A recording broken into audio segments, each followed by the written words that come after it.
আসসালামু আলাইকুম ওয়া রাহমাতুল্লাহি ওয়া বারাকাতুহু।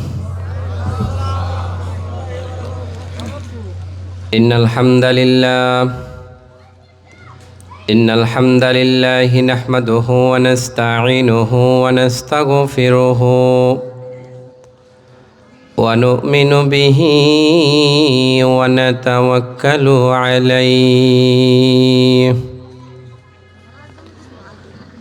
ونعوذ بالله من شرور أنفسنا ومن سيئات أعمالنا من يهده الله فلا مضل له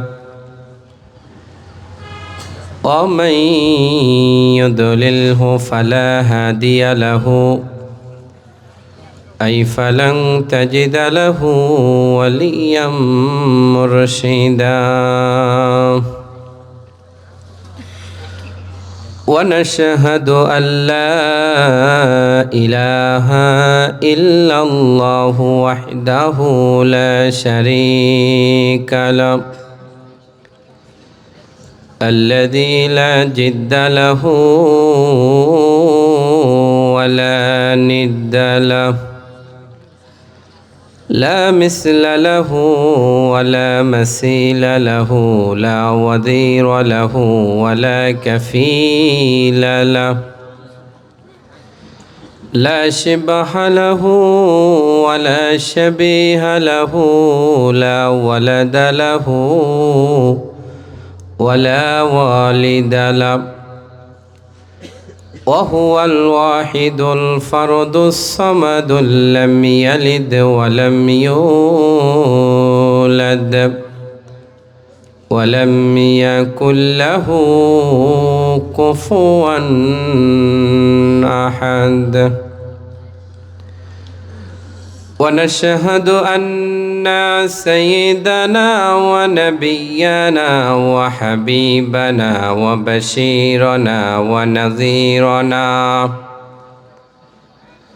وطبيبنا وطبيب أرواحنا وحبيبنا وحبيب ربنا محمدا عبد الله ورسوله أرسله بالحق بشيرا ونذيرا وداعيا إلى الله بإذنه وسراجا منيرا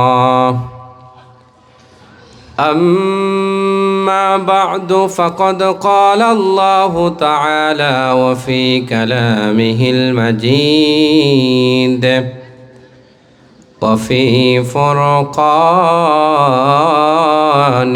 الحميد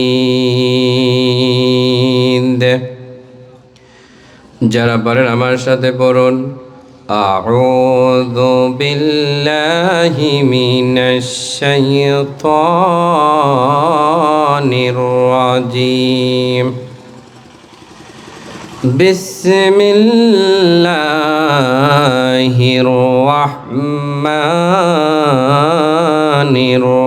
الرحيم إن الله وملائكته يصلون على النبي يا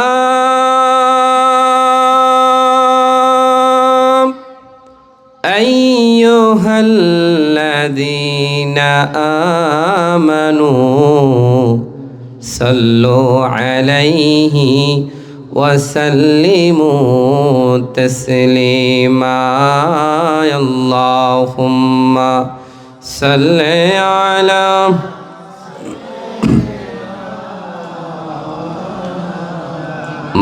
محمد وعلى آل سيدنا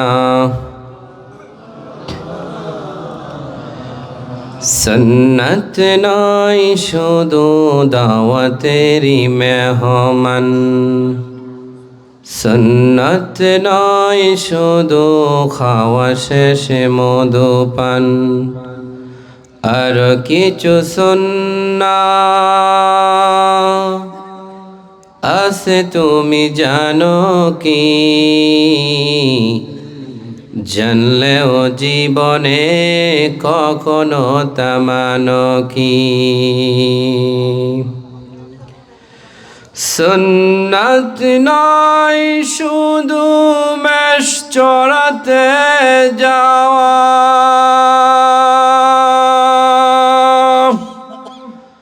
আর সুন্নাত হলো রাষ্ট্রনায়ক হওয়া। মোহাব্বতে তার খালেদ ওমর আলী আবু বকরের মতো দুর্দিনেও তুমি পাশে থাকো কি? আর কিছু সুন্নাত আছে তুমি জানো কি? জানলেও জীবনে কখনো তা মানো কি? আল্লাহুম্মা সাল্লি আলা মাওলানা মুহাম্মদ ওয়া আলা আলি সাইয়্যিদিনা। ও লা ইলাহা, সবাই পড়ি লা ইলাহা, জোরে জোরে লা ইলাহা। আল্লাহ নামের জিকির করবে যারা, আল্লাহর কাছে প্রিয় তারা। আল্লাহর কাছে প্রিয় যারা, জান্নাতে প্রবেশ করবে তারা। লা ইলাহা লা ইলাহা ইল্লাল্লাহু মুহাম্মাদুর রাসূলুল্লাহ সাল্লাল্লাহু আলাইহি ওয়াসাল্লাম। হরিশপুর উত্তরপাড়া কবরস্থান কমিটির উদ্যোগে চতুর্থ বার্ষিক তাফসিরুল কোরআন মাহফিল। আজকের মাহফিলের সম্মানিত সভাপতি, এই জনপদের মানুষ, আমাদের সকলের প্রিয় অত্যন্ত শ্রদ্ধাভাজন জনাব ওহিদুল ইসলাম লালটু সাহেব। আল্লাহ তাআলা আমাদের সভাপতিকে কবুল করুক, সকলে পড়ছে আমিন। আজকের মাহফিলের প্রধান অতিথি, এই জনপদের মানুষ, আপনাদের সকলের প্রিয় বিশিষ্ট রাজনীতিবিদ জনাব আশাবুল হক সাহেব। আল্লাহ তাআলা প্রিয় ভাইকে কবুল করুক, সকলে পড়ছে আমিন। আজকের মাহফিলের প্রধান আলোচক আমি আদনান গাজী, আপনাদের শুকরিয়া। আল্লাহ তাআলা আপনাদের সকলকে উত্তম জাযা দান করুক, সকলে পড়ছে আমিন। আজকের মাহফিলের বিশেষ আলোচক বিশিষ্ট ইসলামী চিন্তাবিদ মুফাসসিরে কোরআন হাফেজ মাওলানা এস.এম. বাইজিদ হুসাইন হাফিজাহুল্লাহ। আজকের মাহফিলে আলোচনা করেছেন হাফেজ মাওলানা মুফতি রিফাত সাহেব। আজকের মাহফিল পরিচালনা আছেন মোহাম্মদ বিল্টু মিয়া সাহেব। আজকের মাহফিলে যারা এসেছেন আল্লাহ তাআলা সকলকেই কবুল করুক, সকলে পড়ছি আমিন। এটা ভাইব্রেশন হয়, একটু খেয়াল রাখবেন। আপনারা কেমন আছেন? আলহামদুলিল্লাহ, আমিও আপনাদের দোয়া ভালো আছি। যে জমিনে বসে কোরআন শুনতে আসছেন, এই জমিনটি কার? পেছনের বাইরা যে বললেন না, আপনাদের কি সন্দেহ হয়? আপনাদের কি কষ্ট হয়? একটু আওয়াজ দিয়ে বলা যাবে, যে জমিনে বসে কোরআন শুনতে আসছেন এই জমিনটি কার? আকাশ কার? বাতাস কার? ভূমিকম্পন দেয় কে? তাহলে প্রশংসা করতে হবে কার? শুকরিয়া আদায় করতে হবে কার? আসুন ওই আল্লাহর প্রশংসা করি, সকলে পড়ছি আলহামদুলিল্লাহ। রব্বানা লাকাল হামদ হামদান কাসীরান তাইয়িবান মুবারাকান ফিহি এবার চুয়াডাঙ্গার ভাইরা বলতে হবে, প্রশংসা করলাম কার? লাভ হইছে কার? প্রশংসা করলাম কার? লাভ হইছে কার? আমাদের। কতটুকু লাভ হইছে জানার দরকার আছে না নাই? আমার বন্ধুরা, কিতাবুস সালাম বুখারীর বর্ণনায় 699 নম্বর হাদিস, قال رسول الله صلى الله عليه وسلم فلما رفع رأسه من ركعته قال سمع الله لمن حمده قال رجل وراءه ربنا لك الحمد حمدا كثيرا طيبا مباركا فيه। আল্লাহর হাবিব মসজিদে নববীর মধ্যে নামাজ পড়াচ্ছেন। আমার দর্শনার বাইরা বলতে হবে, মসজিদে নববী যেই মসজিদটি, এটা কি দামি মসজিদ নাকি কম দামি মসজিদ? আমার বন্ধু, পৃথিবীর সর্বপ্রথম ইসলামিক স্টেট কায়েম হওয়ার পরে যেই মসজিদটি স্থাপন হয়েছে, যেখানে ইসলামী রাষ্ট্র পরিচালনা করা হয়েছে, ওই মসজিদের নাম হচ্ছে মসজিদে নববী। গুগলে যদি কেউ সার্চ করেন, ইন্টারনেটে মসজিদে নববীর ইতিহাস লেখে, দুইজন বালক, ভাগ্যবান দুইজন বালকের নাম এসে যাবে। একজন বালকের নাম হলো সাহাল, আর একজন বালকের নাম হলো সুহাইল। ইসলামের প্রাথমিক পর্যায়ে আল্লাহর হাবিব ওই দুইজন বালক থেকে জায়গাটা ক্রয় করে মসজিদের জন্য ওয়াকফ করে পৃথিবী বিখ্যাত যেই মসজিদটি স্থাপন করা হয়েছে, ওই মসজিদের নাম হলো মসজিদে নববী। সুবহানাল্লাহ, আসতে পড়েন। আমার ভাইয়েরা, ওই মসজিদের ইমাম হচ্ছে আল্লাহর হাবিব নবী কুলের সম্রাট নবী মুহাম্মদ রাসূলুল্লাহ সাল্লাল্লাহু আলাইহি ওয়াসাল্লাম। এবার হরিশপুরের ভাইয়েরা বলতে হবে, ওই মসজিদের ইমামটা কি দামি ইমাম নাকি কম দামি ইমাম? শুধু দামি ইমাম নয়, ইমামুল মুরসালিন, ইমামদেরও ইমাম যিনি, তিনি। ওই আল্লাহর হাবিব মসজিদে নববীর মধ্যে নামাজ পড়াচ্ছেন। নামাজের মধ্যে তিনি রুকুতে গেলেন, আল্লাহু আকবার বলে রুকুতে গেলেন। রুকু থেকে সোজা হওয়ার সময় তিনি বললেন, সামি আল্লাহু লিমান হামিদা। আমরা যারা মসজিদে নামাজ পড়ি, মুক্তাদি হই, ইমামের পেছনে যখন নামাজ পড়ি, ইমাম যখন সামি আল্লাহু লিমান হামিদা পড়ে, আমরা পড়ি রব্বানা লাকাল হাম। কথা কোন ঠিক কিনা? হাদিসের ভাষা অনুযায়ী ক্বালা রাজুলুন ওয়ারাহু, পেছন দিক থেকে একজন ব্যক্তি উচ্চ আওয়াজে বললেন, রব্বানা লাকাল হাম হামদান কাসীরান তাইয়িবান মুবারাকান ফীহি। আল্লাহর হাবিব নামাজের সালাম ফিরালেন। নামাজের সালাম ফিরাইয়া পেছনের দিকে তাকাইয়া সাহাবাদেরকে বললেন, সাহাবারা রে, নামাজের মধ্যে অতিরিক্ত কে বলেছ দাঁড়াও, অতিরিক্ত কথাগুলো কে বলেছ দাঁড়াও। সাহাবা রাদিয়াল্লাহু তাআলা আনহু বয়ে বয়ে দাঁড়িয়ে গেলেন। আল্লাহর হাবিব জিজ্ঞাসা করলেন, রে সাহাবা, আমি তো তোমাকে এই কথাগুলো শিখিয়ে দেই নাই, আমি তো তোমাকে এই বাক্যগুলো শিখিয়ে দেই নাই, উচ্চ আওয়াজে নামাজের মধ্যে এতগুলো বাক্য তুমি কেন বললাম?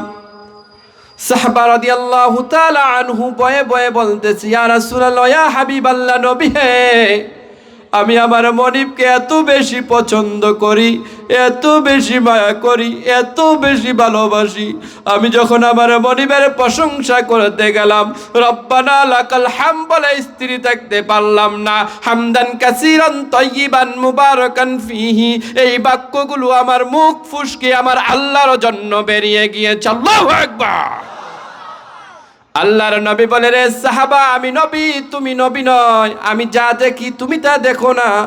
তুমি যখন আল্লাহর এই প্রশংসাগুলো করতে লাগলা, আমি আকাশের দিকে লক্ষ্য করে দেখলাম আল্লাহর একজন দুইজন নয়, 30 জন ফেরেশতা তোমার আমল নামায় নেক লেখার জন্য প্রতিযোগিতায় লেগে গিয়েছে। আমার ভাইয়েরা, প্রশংসা করলাম আমরা আল্লাহর, লাভ হলো আমাদের। কতটুক লাভ হলো? এই প্রশংসা করার সঙ্গে সঙ্গে প্রত্যেকের আমল নামায় নেক লেখার জন্য আল্লাহর 30 জন ফেরেশতা পাগল পারা হয়ে আছে। কার আমল নামায় কত বেশি নেক লেখা যায়? আমার ভাইয়েরা, দুনিয়ার জমিনও তো মানুষ মানুষের প্রশংসা করে। চেয়ারম্যান সাহেবের প্রশংসা করলে চেয়ারম্যান সাহেবের ভোট বেড়ে যায়। বক্তা সাহেবের প্রশংসা করলে বক্তার মাহফিল বেড়ে যায়। আবার পিসা হুজুরের প্রশংসা করলে পিসা হুজুরের মুরিদ বেড়ে যায়। কথা কোন ঠিক কিনা? কিন্তু এমন একজন আছেন যিনি আমার আপনার সবার রব, আমার আল্লাহ। ওই আল্লাহর প্রশংসা যদি একবার করা হয়, ওই আল্লাহ আমার আপনার আমল নামাটা নেক দিয়ে ভরপুর করে দেন। যিনি তিনি কে? ওই আল্লাহর প্রশংসা দরকার আছে না নাই? তাহলে উচ্চ আওয়াজে আরেকবার পড়ি আলহামদুলিল্লাহ। আমার ভাইয়েরা, প্রশংসা করলাম আল্লাহর, লাভ হয়েছে আমাদের। এবার বলতে হবে খুশি হয়েছেন কে? খুশি হয়েছেন কে? আল্লাহ। এবার বলতে হবে বেজার হয়েছে কে? মাশাআল্লাহ, তো ওয়াজ বুঝতেছেন। বেজার হয়েছে শয়তান। আমার ভাইয়েরা, এবার বলতে হবে শয়তান কয় প্রকার? কোরআনুল কারীমের সর্বশেষ সূরা শেষ আয়াতে আল্লাহ বললেন শয়তান দুইটা। একটা হলো মিনাল জিন্নাতি ওয়ান নাস, একটা হলো মানুষদের মধ্য থেকে, আরেকটা হলো জিনদের মধ্য থেকে। তাহলে বোঝা গেল মানুষ হলেই মানুষ হওয়া যায় না, মানুষের ভিতরেও শয়তান বসবাস করে। এজন্য আল্লাহ রাব্বুল আলামিন কোরআনুল কারীমে দোয়া নাযিল করলেন। রাব্বুল আলামিন বলেন, ও মুমিনারা তোমরা বলো, রব্বানা লা তুযিগ কুলুবানা বা'দা ইয হাদাইতানা ওয়া হাব লানা মিন লাদুনকা রাহমা ইন্নাকা আনতাল ওয়াহ্হাব। রাব্বুল আলামিন বললেন, ও মুমিনারা পড়ো, রব্বে কারীম আমাদেরকে যদি আপনি একবার হেদায়েতের পথে নিয়ে আসেন, দ্বিতীয়বার আমাদেরকে আর বাঁকা পথে নিয়েন না। কথাটা কার? আজকের মাহফিলে আসা এটা সোজা পথ, এটা হেদায়েতের পথ। কেউ যদি মাহফিল থেকে চলে যায়, বুঝতে হবে শয়তান কলবটাকে বাঁকা করার জন্য চেষ্টা করতেছে, উঠানোর জন্য গুরফা করতেছে, বিভিন্ন ব্যস্ততা তার মগজের মধ্যে দিতেছে। কথা বলেন ঠিক কিনা? কারণ হাদিস শরীফ আসছে মাহফিলে বসলে ফায়দা কে? ওয়ান ইবনে আব্বাস, বিশ্ব নবীর পরে সব থেকে বেশি যিনি কোরআন বুঝতেন, রাইসুল মুফাসসিরিন, তিনি বললেন তাদারুসুল ইলমি সাআতাম মিনাল লাইলি খায়রুম মিন ইহয়াইহা। কেউ যদি রাতের বেলা কিছু অংশ কিছু সময় কোরআন শোনে, আল্লাহ রাব্বুল আলামিন তার আমল নামায় সারা রাত নফল ইবাদতের সওয়াব দান করে। আপনারা বলেন তো সওয়াবটা কি কম নাকি বেশি? সারা রাত নফল ইবাদত করা কি সহজ ব্যাপার নাকি? ওযুর দরকার আছে, শারীরিক সুস্থতা দরকার আছে, ইবাদতের স্থানের দরকার আছে। কথা কোন ঠিক কিনা? কিন্তু এখানে 1 ঘন্টা বসলে সারা রাত নফল ইবাদতের সওয়াব আমার আল্লাহ আপনার আমল নামায় দিবে। শুধু তাই না, অন্য এক হাদিসে পাওয়া যায়, ওয়া আন সাখবারা রাদিয়াল্লাহু তাআলা আনহু মান তালাবাল ইলমা কানা কাফারাতান লিমা মাদম।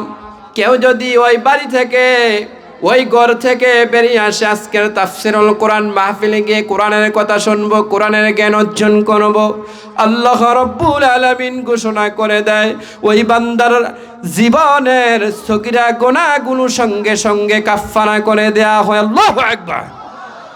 এজন্য তাফসীর মাহফিল শোনার দরকার আছে না নাই?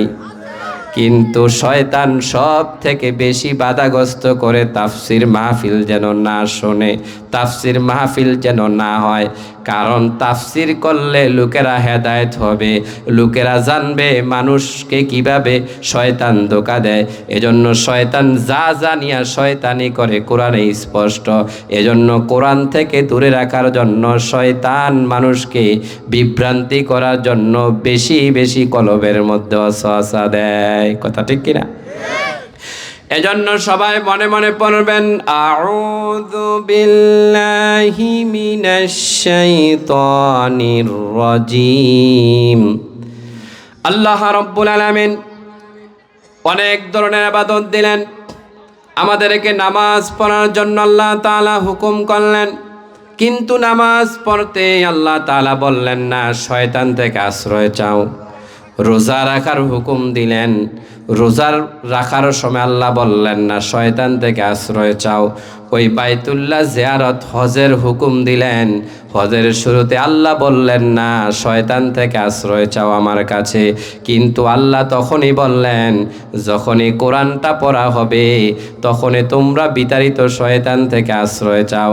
কারণ কোরআন পড়লে মানুষের মধ্যে দুইটা দল হয়ে যায়, একটা দল চলে যায় মুহাম্মদের পক্ষে, আর একটা দল চলে যায় আবু জাহেলের পক্ষে।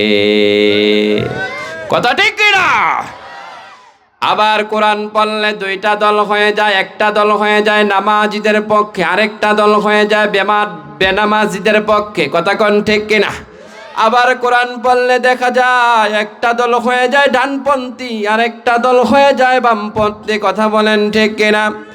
এজন্য কোরআন শুনতে শয়তান বেশি বেশি বাধাগ্রস্ত করে, কিন্তু আল্লাহ বললেন যখনই কোরআন পড়ো তোমাদেরকে নির্দেশ করা হলো তোমরা পড়ো ফাআউযু বিল্লাহি মিনাশ শাইতানির রাজিম বিসমিল্লাহির রহমানির রহিম।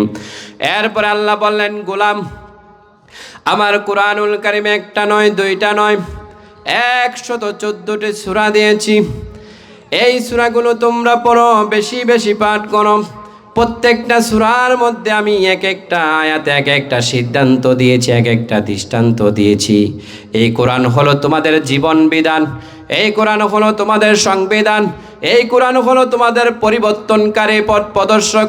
সুতরাং এই কোরআন যখনই বলা হবে, যখনই শোনানো হবে, তখনই মনোযোগ দিয়ে যদি কেউ শ্রবণ করে আল্লাহ তাআলা তার দিলের মধ্যে এক জাতীয় সাকিনা নাজিল করে, প্রশান্তি নাজিল করে, তার দিলটাও হালকা হয়, তার মাথাটাও হালকা হয়, তার শরীরটাও পাতলা হয়, তার পরবর্তী জীবনে চলাচল করতে আল্লাহ তাআলা তাকে সহজ পথ তাকে বাতলায় দেয়।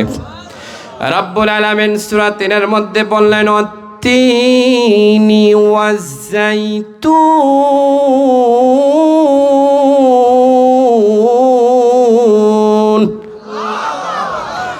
আল্লাহ রাব্বুল আলামিন বললেন 3 ফলের কসম, জৈতুন ফলের কসম। আল্লাহ ওয়াটা ব্যবহার করলেন কসমের জন্য। দুনিয়ার জমিনে মানুষ তখন কসম কাটে, কোনো মানুষ যখন কোনো মানুষের কথা বিশ্বাস না করে আল্লাহ কসম কেটে বলে ওয়াল্লাহি, আল্লাহর কসম করে বললাম কথাটা বিশ্বাস করো, অর্থাৎ এই কথার মধ্যে কোনো রকমের কোনো মিথ্যা নাই। কিন্তু আল্লাহ তাআলা কেন কসম কাটলেন? কি কারণে কসম কাটলেন? আল্লাহ তো কথা বললেই আমরা বিশ্বাস করি, কসম কাটার কারণ কি? কথা কোন ঠিক কিনা? আমার বন্ধুরা, আল্লাহ কসম তখন কাটেন আল্লাহ তাআলা গুরুত্বপূর্ণ কোনো মেসেজ দিবেন মানব সমাজের জন্য, পৃথিবীবাসীর জন্য। এজন্য আল্লাহ রব্বুল আলামিন নিয়ামতকে স্মরণ করার জন্য, নিয়ামত স্মরণ করে আল্লাহ কসম কাটেন হাকিকত বোঝানোর জন্য। আল্লাহ বললেন অতীন, গোটা আরবের মধ্যে কোনো ফসল ফলাদি হয় না, কোনো খাবার হয় না, গোটাটা আরবটা মরুর প্রান্তরে রূপান্তরিত হয়েছে। ওই আরবের মধ্যে আল্লাহ রব্বুল আলামিন 3 নামক বৃক্ষে একটি ফল দেয়, যেই ফলটার নাম হলো 3। ওই ফল গাছগুলো তেমন পানি লাগে না, ওই ফল গাছগুলোর ছায়া প্রয়োজন হয় না, সাধারণত ওই মরুর প্রান্তরে এগুলো হয়।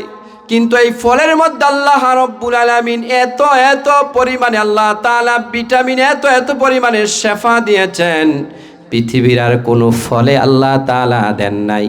শুধু শেফাই দেন নাই, আল্লাহ তাআলা এই ফল কোনো মুসলমান যদি খায়, কোনো অমুসলিমও যদি খায়, এই কসমের ফল হওয়ার কারণে, এই ফল খাওয়ার কারণে আল্লাহ রাব্বুল আলামিন তাকে হেদায়েত দান করে। শুধু তাই না আমার ভাইয়েরা, সংক্ষিপ্ত পরিসরে কিছু বিজ্ঞান থেকে কথা বলি। পৃথিবীর মধ্যে অগণিত অসংখ্য ফল আছে, কিন্তু আল্লাহ 3 ফলের কথা কেন বললেন? 3 ফলের কথা আল্লাহ এজন্য বললেন, আখিরি জামানায় পুরুষ নামে পুরুষ থাকবে, কিন্তু কামের বেলা পুরুষ হবে না। অর্থাৎ পুরুষ শারীরিক দুর্বলতা, অসুস্থতায় ভুগবে। এই সময়টা আমাদের মাঝে এসেছে, এজন্য দেখবেন পেপার পত্রিকায় পোস্টারের মধ্যে বিভিন্ন জায়গায় বিজ্ঞপ্তি দেয়, কলিকাতা হারবাল যৌন সমস্যার সমাধান আছে না নাই? আমার বন্ধুরা, এই গ্রামের কয়জন মানুষ ডাক্তারের কাছে গিয়ে যৌনের কথা বলে? কারণ এটা গোপন কথা, কেউ বলতে চায় না। ডাক্তাররা রিসার্চ করে জানতে পেরেছেন যে বিভিন্ন জায়গায় অশ্লীলতার কারণে, ইন্টারনেটের কারণে যুবক বলেন, বৃদ্ধ বলেন, যুবক পুরুষগুলোর চরিত্র নষ্ট হয়ে গিয়েছে, বিভিন্ন সমস্যায় সম্মুখীন তারা হয়েছে। এজন্য তারা হার্বাল চিকিৎসা পদ্ধতি গ্রহণ করার জন্য পরামর্শ দিচ্ছে। কিন্তু আল্লাহর কোরআন বলতেছে, ও দুনিয়ার মানুষেরা, কসমের সূরা, কসমের ফল 3, কেউ যদি খাও যৌন সমস্যাও সমাধান হবে, আবার চারিত্রিক সমস্যাও সমাধান হবে, আবার হেদায়েতের পথ খোঁজে পাবা। সুবহানাল্লাহ পড়বেন না? এরপর আল্লাহ তাআলা বলেন, ওয়াজাইতুন, আমাদের দেশে তেল খাইলে, সয়াবিন তেল খাইলে গ্যাস্ট্রিক হয়, লিভারগুলো নষ্ট হয়ে যায়, শরীরের মধ্যে বিভিন্ন রকমের গ্যাস্ট্রিকের আলসার থেকে ক্যান্সার পর্যন্ত যায়। জাইতুনের তেল যদি কেউ খায়, আল্লাহর হাবিব বলেন, গ্যাস্ট্রিকের যন্ত্রণা, গ্যাস্ট্রিকের ব্যথা, এই রোগটাই ওই মানুষটার মধ্যে প্রবেশ করবে না। এজন্য দেখবেন বাঙালিরা হজের সময় বস্তা ভর্তি গ্যাস্ট্রিকের বড়ি নিয়ে যায়, হজ করে আসার সময় সবগুলা ফেরত আনে। স্ত্রী জিজ্ঞাসা করে, একটাও খাইলা না? কয়, ওই দেশে তো গ্যাস্ট্রিক হয় না। সুবহানাল্লাহ কইতেন না? আমার বন্ধুরা, এরপর আল্লাহ রাব্বুল আলামিন কসম কাটলেন, অতুরে সিনিন, সিনান পর্বতের কসম কাটলেন, যেই পাহাড়ের উপরে দাঁড়ায় স্বয়ং মুসা নবীর সাথে আল্লাহ রাব্বুল আলামিন কথা গোপন করেছেন। একটু বলতে হবে, পৃথিবীর মধ্যে এমন কোনো নবী নাই যেই নবীর সাথে সরাসরি আল্লাহ কথা বলেছেন। একমাত্র মুসা নবীর সাথে আল্লাহ সরাসরি কথা বলেছেন। সুবহানাল্লাহ বলবেন না? আমার ভাইয়েরা, তাফসীর ইবনে কাসিরের মধ্যে এসেছে, মুসা নবী যখন জন্মগ্রহণ করবে, রাষ্ট্রের মধ্যে রেড সিগন্যাল দেওয়া হয়েছে, নোটিশ বিজ্ঞপ্তি দেওয়া হয়েছে, এই জনপদের মধ্যে, এই রাষ্ট্রের মধ্যে কোনো পুরুষ, কোনো ছেলে সন্তান জন্মগ্রহণ করতে পারবে না। কারণ কি ছিল? ফেরাউন ঘুমান্ত অবস্থায় হঠাৎ করে স্বপ্নে দেখলেন তামাম মিশর শহরটা আলোকিত, ঝলমল করে। ফেরাউনের রাজপ্রাসাদটা অন্ধকারচ্ছিন্ন হয়ে মনে হচ্ছে আমাবস্যার ঝড় বৃষ্টি তার রাজপ্রাসাদে। ফেরাউন ঘুম থেকে ভয় পেয়ে গেলেন, এমন কালো অন্ধকার কেন হলো আমার রাজপ্রাসাদ? আর তামাম গরিব মানুষের ঘরগুলো কেন এত আলোকিত হলো? ফেরাউন সঙ্গে সঙ্গে স্বপ্নের তাবির যারা করে তাদেরকে ডাকলেন। স্বপ্নের তাবির যারা করে তারা এসে বললেন, বাদশাহ মহোদয়, আগামীতে এমন একটা সময় আসবে, একটা শিশু জন্মগ্রহণ করবে, জন্মগ্রহণ করে আপনার রাজপ্রাসাদ ভেঙে দিবে, আপনি ফেরাউনের যা কিছু আছে সব কিছু ধ্বংস করে দিবে। ফেরাউন সেদিন থেকে সিদ্ধান্ত নিলেন, আজকের পর থেকে আমার রাষ্ট্রের মধ্যে কোনো ছেলে সন্তান যদি জন্ম হয়, সঙ্গে সঙ্গে তাকে জবাই করবা। এমনি ভাবে 1 বছর 2 বছর ছেলে সন্তানগুলোকে জবাই করে দেয়া হলো। সলা পরামর্শকারী ফেরাউনের উপদেষ্টা বললেন, বাদশাহ মহোদয়, এইভাবে যদি ছেলে শিশুগুলোকে জবাই করে ফেলেন, আপনার রাষ্ট্র পুরুষ শূন্য হয়ে যাবে। আপনার এত বড় মিলিটারি শক্তি আপনি কিভাবে চালাবেন? আপনার সৈন্যবাহিনী আপনি কিভাবে নিয়ন্ত্রণ করবেন? ফেরাউন চিন্তা করলেন, হ্যাঁ কথা সত্য, ঠিক আছে, এ বছর থেকে 1 বছর ছেলেগুলোকে জীবিত করা হবে, দ্বিতীয় বছর আবার জবাই করা হবে, এমনি এমনি চলবে। যেই বছর হুকুম করা হলো ছেলে সন্তান জবাই করা হবে না, মুসার মায়ের পেটে মুসার ভাই হারুন জন্মগ্রহণ করলেন। আর যেই বছর ঘোষণা করা হলো এই বছর ছেলেগুলোকে জবাই করা হবে, মুসার মায়ের গর্ভে মুসা নবী চলে আসলেন, মুসা জন্মগ্রহণ করলেন। জন্ম দিয়ে মুসার মায় ভয় পেয়ে গেলেন, হায় হায়, আমার এই আদরের সন্তানকে তো ফেরাউন জবাই করে ফেলবে, এই সন্তানকে কিভাবে বাঁচানো যায়? আল্লাহ রাব্বুল আলামিন নবীদেরকে ফেরেশতাদের মাধ্যমে যেই তথ্য পাঠিয়েছেন, যেই বার্তা পাঠিয়েছেন, এটাকে বলা হয় ওহী। গায়রে নবী, নবী ছাড়া অন্য মানুষদেরকে, মুখলেস মানুষদেরকে যেটা পাঠিয়েছেন সেটাকে বলা হয় ইলহাম। মুসার মায়ের কলবের মধ্যে আল্লাহ তাআলা ইলহাম নাজিল করলেন, মুসার মাকে আল্লাহ নির্দেশ করলেন, ওয়া আওহাইনা ইলা উম্মি মুসা আন আরদি'i ফাইদা খিফতি আলাইহি ফাআলকিহি ফিল ইয়াম্মি ওয়ালা তাখাফি ওয়ালা তাহজানি ইন্না রাদ্দুহু ইলাইকি ওয়া জাইলুহু মিনাল মুরসালিন। সকলে পড়ুন আল্লাহু আকবার।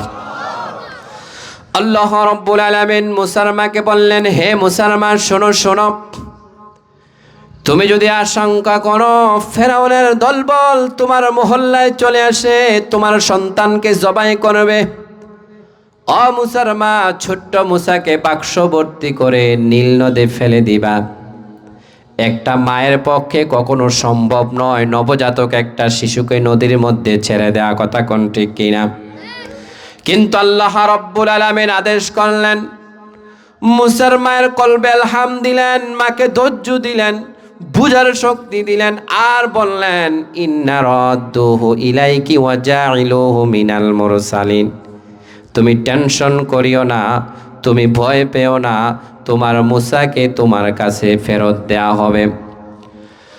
হঠাৎ যখন ফেরাউনের সৈন্যবাহিনী আসলেন মুসার গল্লেতে, মুসাকে জবাই করে দেয়া হবে, মুসার মায়ের কাছে যখন এই সংবাদ গেল, তড়িঘড়ি করে মুসার মা সঙ্গে সঙ্গে ছোট্ট মুসাকে বাক্স ভর্তি করে নীল নদের মধ্যে ছেড়ে দেয়া হলো।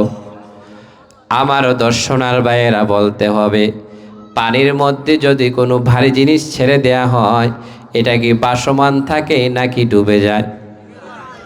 আমার কথা বুঝেন তো? আমি কুমিল্লার মানুষ, কুমিল্লার ভাষায় কথা বলি, বুঝেন তো? মাশাআল্লাহ, আলহামদুলিল্লাহ। আমার ভাইয়েরা গভীর মনোযোগ। সূরা কসসের মধ্যে তাফসীর ইবনে কাসির থেকে বলতেছে, মুসার মা ছোট্ট শিশু মুসাকে বাক্স ভর্তি করে পানির মধ্যে ছেড়ে দিলেন। ভারী বাক্স, পানির কাজ হচ্ছে ভারী কিছু পড়লেই সঙ্গে সঙ্গে গিলে খেয়ে ফেলা, নিচের দিকে নেওয়া। আল্লাহ রাব্বুল আলামিন পানিকে আদেশ করলেন, রে পানি, দুনিয়ার জমিনে তোমার কাছে যা কিছু আছে সঙ্গে সঙ্গে তুমি খেয়ে ফেলো, তলদেশে নিয়ে যাও, মৃত্যুবরণ করাইয়া ফেলো। খবরদার খবরদার, আমার পয়গাম্বর মুসার বাক্সটা তোমার উপরে রাখা হলো, ও প্রমুখী এমনভাবে চাপ প্রয়োগ কর পানি, যাতে করে আমার পয়গাম্বর মুসার বাক্সটা ডুবে না যায়। শুধু তাই নয়, বাতাসকে আল্লাহ আদেশ করলেন, রে বাতাস, পৃথিবীর পানি এক প্রান্ত থেকে আরেক প্রান্ত তুমি নিয়ে যাও। আরব সাগরের পানি তুমি প্রশান্ত মহাসাগরে নাও, প্রশান্ত মহাসাগরের পানি তুমি আটলান্টিক মহাসাগরে নাও, আবার ওই পানি তুমি বঙ্গোপসাগরে আনো, ভারত সাগরে আনো, চীন মহাসাগরে আনো। ও বাতাস, আজকে নীল নদের পানির মধ্যে আমার শিশু মুসার বাক্সটাকে আস্তে আস্তে করে এমনভাবে ঢেউ প্রয়োগ করো, বাতাস দাও, আস্তে আস্তে করে যেন আমার ছোট্ট মূসা ওই ফেরাউনের রাজপ্রাসাদের সামনে যায়। সারা রাত্র শিশু মূসা পানির মধ্যে ভাসতে লাগলেন। ভাসতে ভাসতে আস্তে আস্তে করে ওই বাতাস রাজপ্রাসাদের সামনে। ফেরাউনের রাজপ্রাসাদ ছিল নীল নদীর ধারে, কারণ আগের দিনে এসি ছিল না, এয়ার কন্ডিশন ছিল না, পাখা ছিল না। রাজাদের প্রাসাদগুলো হতো নদীর ধারে, যেন নদী থেকে হাওয়া আসে, বাতাস আসে, যেন তারা আরাম ফিল করে, গরম না লাগে। সকালবেলা আসিয়া নিঃসন্তান, সন্তান নাই। সন্তান যেই সমস্ত মাদের না হয়, এই মাদের দুঃখ কেউ বুঝুক আর না বুঝুক, আল্লাহ রব্বুল আলামিন বুঝেন। সন্তান ছাড়া মাগুলো কত বালিশ বিজায়, চোখের পানি ছাড়ে একটা সন্তানের জন্য হাহাকার আকাঙ্ক্ষা, সংসারটা ভেঙে যায়। আল্লাহ একটা সন্তান আমাকে দাও। ইব্রাহিম নবীর ৮৬ বছরে দোয়া কবুল হলো। তিনি সন্তানের জন্য প্রার্থনা করলেন, আল্লাহ রব্বুল আলামিন তাকে সন্তান দিলেন। আমার আগে যিনি আলোচনা করেছেন তিনিও মারিয়াম আলাইহিস সালামের বিষয় নিয়ে কথা বলেছেন। সূরা আল ইমরানের মধ্যে তাফসিরে আসছে মারিয়ামের মায়ের নাম হচ্ছে হান্না বিনতে ফাখুস। ওই হান্না বিনতে ফাখুসের স্বামীর নাম হলো ইমরান। ইমরানের পরিবারের নামে আল্লাহ একটা সূরা দিলেন, আবার মারিয়ামের নামে একটা সূরা দিলেন। কত দামি মানুষ তারা, কত সম্মানিত আল্লাহর কাছে তারা। ওই মারিয়ামের মা আল্লাহর কাছে দোয়া করলেন, হে আল্লাহ, আমার কোনো সন্তান হয় না, যদি সন্তান একটা দাও বাইতুল মুকাদ্দাসের খাদেম বানায়া দিমু। দোয়া করতে দেরি, আল্লাহ কবুল করতে দেরি করলেন না। খাদেম বানাবে, সন্তান হওয়ার দরকার ছেলে, কিন্তু সন্তান হয়ে গেল মেয়ে। মারিয়ামের মা বলে, আল্লাহ, সন্তান তো দেওয়ার কথা ছিল ছেলে, কিন্তু সন্তানটা তো হইল মেয়ে। আল্লাহ বললেন, ও হান্না বিনতে ফাখুস, যদিও এটা মেয়ে সন্তান হয়, কিন্তু ছেলে সন্তান থেকে উত্তম। অনেক সময় দেখবেন ঘরে ৮-৯ ভাই, ৫ ভাই, ৬ ভাই, একটারও মাথা বালা না, কিন্তু একটা মেয়ে হয়েছে, ওইটাই ডাক্তার, ওইটাই ম্যাজিস্ট্রেট। কথা কোন ঠিক না? আছে না নাই? আমার বন্ধুরা, সন্তান যাদের হয় না, যদি আল্লাহ একবার দোয়া করে যদি সন্তান দেয়, ওই এক সন্তান এমন সন্তান হয় আব্দুল কাদের জিলানী হয়ে যায়। কথা ঠিক কিনা? আমার বন্ধুরা, আসিয়ার সন্তান নাই, মনে বড় কষ্ট। আর ফেরাউনের অত্যাচার, নিপীড়ন, নির্যাতন তো আছেই। ফজরের পরে স্নিগ্ধ বাতাসে আসিয়া খোলা জানালা দিয়া তাকাইলেন নীল নদের দিকে। তাকাইয়া দেখলেন নদীর মধ্যে ছোট্ট একটা বাক্স আস্তে আস্তে করে আসিয়ার প্রাসাদের দিকে আসে। মানুষকে আল্লাহ রব্বুল আলামিন আগ্রহ দিয়ে, কৌতূহল দিয়ে বানাইছে।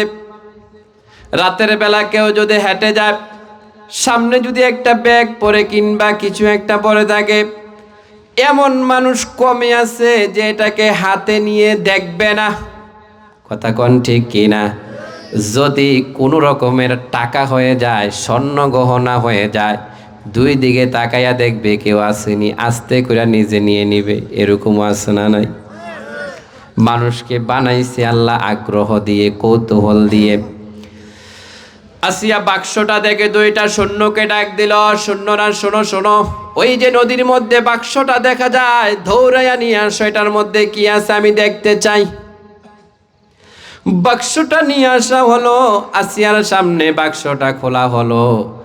বাক্সটা খুলতে দেরি, আসিয়া দেখলেন আকাশের চাঁদ আসিয়ার সামনে হাজির। নবী আমার মুসা, ছোট্ট শিশু মুসা আসিয়ার দিকে তাকে একটা হাসি দিলেন। মনে হয় পূর্ণিমার আকাশের চাঁদ আসিয়ার সামনে হাসতেছে। আসিয়ার মন আর মানে না। আসিয়া আস্তে করে বাক্স থেকে ছোট্ট মুসাকে নিয়ে কোলে বুকে জড়িয়ে ধরলেন। যখনই জড়িয়ে ধরলেন, আল্লাহ আকাশ থেকে সাকিনা নাজিল করলেন। এত ভালো লাগা আসিয়ার জীবনে আর ভালো লাগে না। আসিয়া যত ধরে তত মায়া লাগে, তত মহাব্বত হয়। আসিয়া আরাম করে ধরে রাখতেছে। সুবহানাল্লাহ বলেন। এমত অবস্থায় হঠাৎ করে ফেরাউন আইসা হাজির। ফেরাউন কয়, আসিয়া দাঁড়াও, এই বাচ্চা পাইছো কই? আসিয়া কয়, নদীতে। ফেরাউন কয়, নদী কি বাচ্চা দেয় নাকি? আসিয়া বলে, স্বামী আমার, ওই নদীর মধ্যে একটা বাক্স বেশে বেশে এই বাচ্চাটা এসেছে। বাচ্চাটাকে বড় মায়া লাগে, বাচ্চাটাকে আমি বড় ভালোবাসি গো স্বামী, বাচ্চাটাকে আমি লালন পালন করতে চাই। আসিয়া কয় না, ফেরাউন কয় না, ভালো লাগুক আর মায়া লাগুক, লালন পালন করতে দেয়া হবে না। কারণ এরকম একটা বাচ্চাই আমাকে হত্যা করবে, আমার রাজপ্রাসাদ ধ্বংস করবে। মহিলাদের একটু উপস্থিত বুদ্ধি বালক। আসিয়া বুদ্ধি খাটায়া করলেন, স্বামী আমার, যে বাচ্চাটা আপনাকে হত্যা করবে সেই বাচ্চাটা তো নবী হবে। ফেরাউন কয়, হ্যাঁ অবশ্যই। কয়, নবী যেই বাচ্চা হয় সেই বাচ্চা জন্ম থেকে বোঝে। কয়, হ্যাঁ। কয়, বাচ্চা যদি নবী হয় তাহলে এখন থেকে আগুন পানি মাটি সব চিনবে, আর যদি না হয় কিছুই চিনবে না। স্বামী আমার, এই বাচ্চাটাকে আমি একটু পরীক্ষা করি, আপনি অনুমতি দেন। ফেরাউন চিন্তা করলেন, বউ আমার কত কষ্ট সহ্য করে আমার সংসার করে, একটা বাচ্চা পরীক্ষা করতে চাইছে, অনুমতি দেই কি এমন হবে। অনুমতি দিয়ে দিলেন। একটা পেওলার মধ্যে স্বর্ণ গহনা, আর একটা পেওলার মধ্যে অগ্নি কয়লা মুসার সামনে আইনা হাজির করলেন। মুসা তো জন্ম থেকেই নবী। এবার মুসা নবী স্বর্ণগুলো দেখলেন ঝলমল ঝলমল করে, ঝিলিক চিলিক করে। মুসা নবী আস্তে করে স্বর্ণর দিকে হাত বাড়াইলেন। আল্লাহ রাব্বুল আলামিন জিব্রাইলকে ডেকে বলে, রে জিব্রাইল, আমার পয়গম্বর যদি স্বর্ণের মধ্যে হাত বাড়ায়, আমার পয়গম্বরকে এখনই হত্যা করা হবে, জবাই করা হবে। আমার পয়গম্বরের হাতটা কয়লার মধ্যে দিয়ে দাও। সুবহানাল্লাহ কইতেন। আমার ভাইয়েরা, এখানে একটা মাসালা আছে। ইসলামপন্থী যারা, মুসলিম যারা, দুনিয়ার জমিনে তাদের সামনে কত কিছু আসবে। স্বর্ণ আসবে, গহনা আসবে, ক্ষমতা আসবে, নারী আসবে, অনেক কিছু আসবে, কিন্তু লোভ করা যাবে না।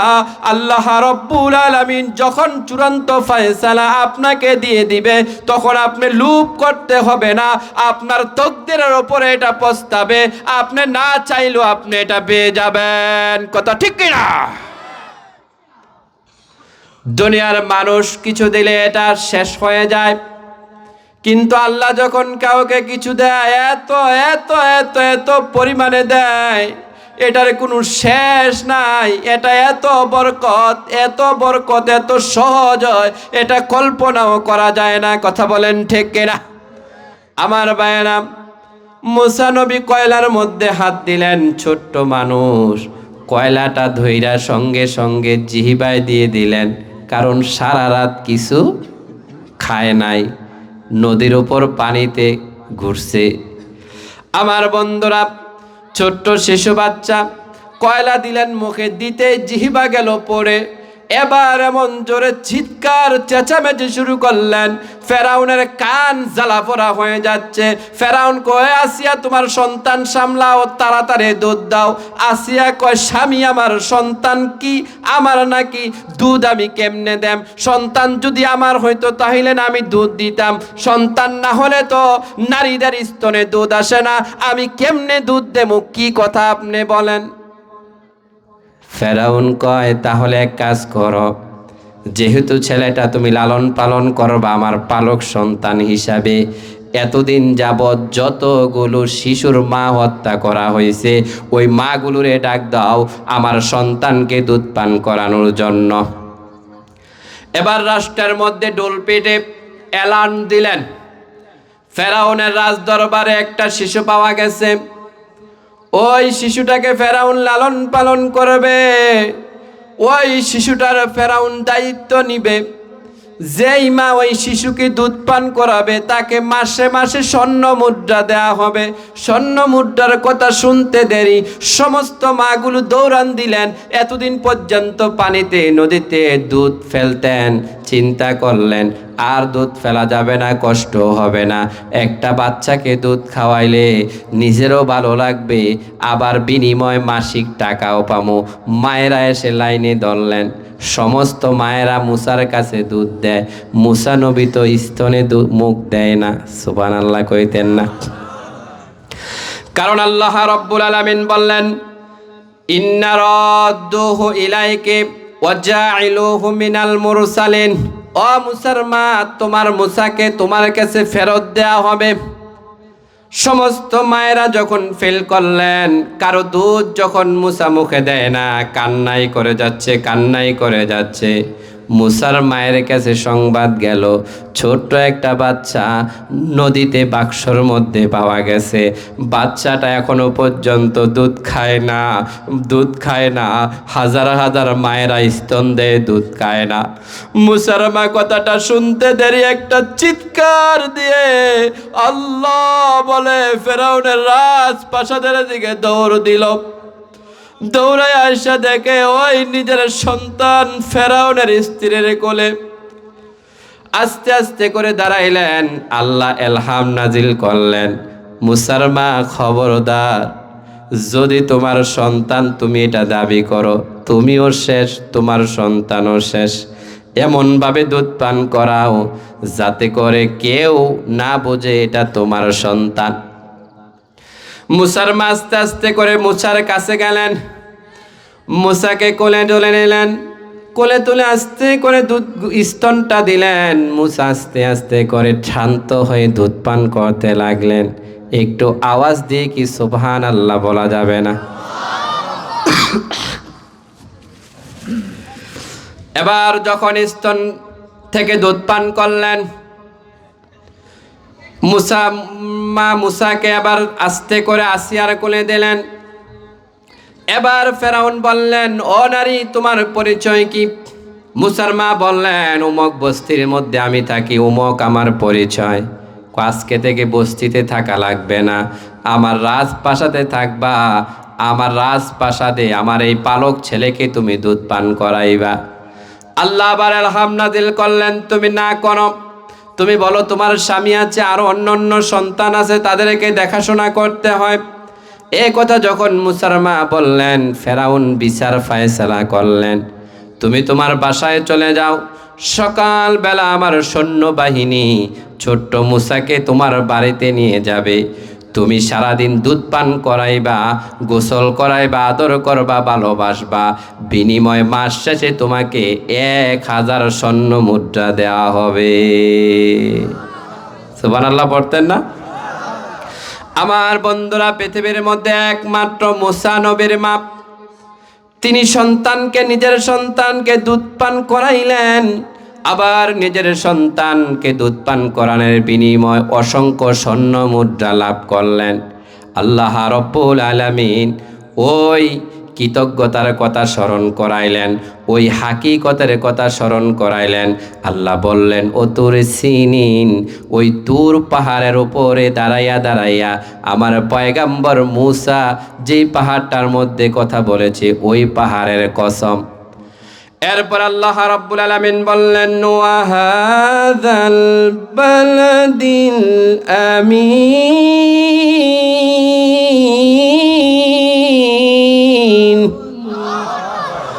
রব্বুল আলামিন বললেন, পবিত্র মক্কা নগরের কসম। আল্লাহ রব্বুল আলামিন মক্কা নগরের কসম কেন কাটলেন? মক্কা নগরী এমন একটা স্থান, পৃথিবীর মানুষগুলোকে আল্লাহ তাআলা নিরাপত্তা দেন। সেখানে যুদ্ধ নিষেধ, ঝগড়া নিষেধ, কলহ নিষেধ, একটা পশম ছিঁড়া পর্যন্ত নিষেধ।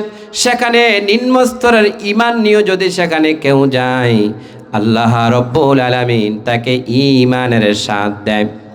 শুধু তাই নয়, পৃথিবীর অমুসলিমদেরকে আল্লাহ বললেন আওয়ালাম ইয়ারাও আন্না জাআলনা হারামান আমিনা, আমি মক্কাকে কেমন করে নিরাপত্তা দিয়েছি তোমরা কি দেখো না?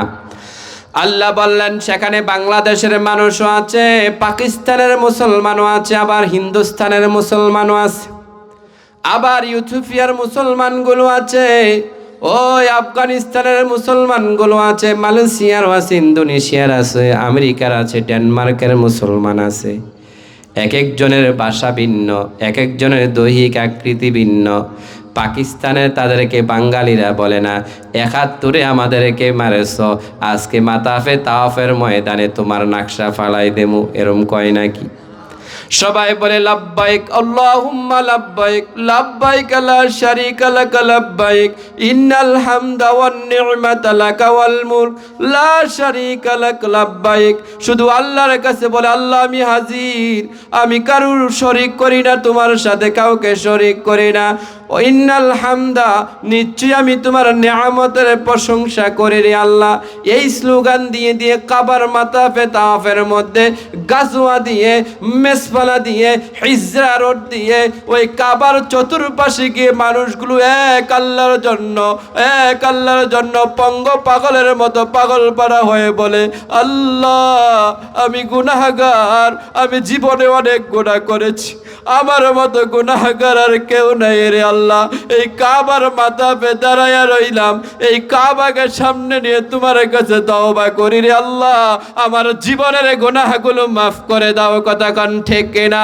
আল্লাহ বলে, গোলাম জীবনে যতগুলো গুনাহ করেছিস, আজকে আমার কাবাতে উমরায় কিংবা হজে আসার কারণে, আমি আল্লাহকে ডাক দেওয়ার কারণে, আমি আল্লাহ কসম করে বললাম, তোর জীবনের আগের গুনাহ, সামনের গুনাহ, সবগুলো গুনাহ আমি তোর ক্ষমা করে দিলাম। কথা ঠিক কিনা আমার ভাইয়েরা? এজন্য আল্লাহ রাব্বুল আলামিন বিভিন্নভাবে বিভিন্ন রকমে আল্লাহ তাআলা মানুষকে ক্ষমা করতে চায়।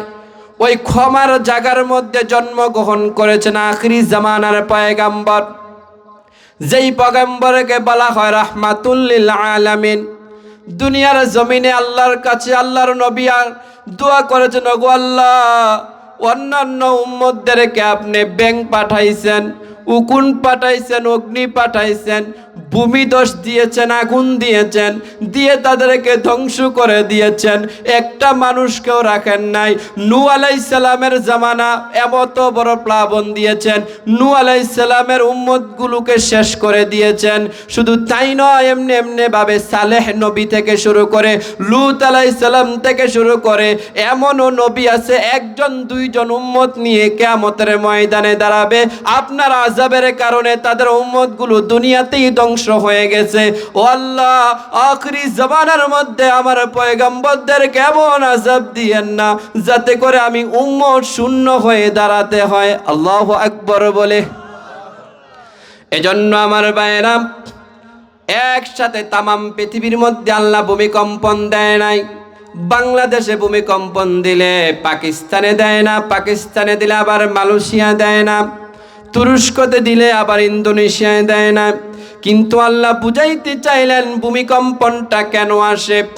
খলিফাতুল মুসলিমিন উমরের জামানায় একবার ভূমিকম্পন হলো, উমর রাষ্ট্রের মানুষগুলোকে ডাক দিলেন, ও রাষ্ট্রের জনগণ, ভূমিকম্পন হয়েছে কেন তোমরা জানো নাকি? তোমাদের পাপের কারণে ভূমিকম্পন হয়েছে। আরেকবার যদি ভূমিকম্পন হয়, তোমাদের বাড়িঘরগুলো রক্ষা করা যাবে না, তোমাদেরকেও রক্ষা করে যাবে না। সুতরাং খুব শীঘ্রই তাড়াতাড়ি তোমরা শুধরাই নাও। শুধু তাই নয়, উমর ইবনে আব্দুল আজিজের জামানায় ভূমিকম্পন হলো মদিনায়। তিনি বললেন, রাষ্ট্রের জনগণকে, গভর্নরদেরকে চিঠি দিলেন, ও রাষ্ট্রের গভর্নর, ধনী ব্যক্তিদেরকে চিঠি দাও, তারা যেন সদকা বেশি বেশি করে, সদকা দেওয়ার জন্য।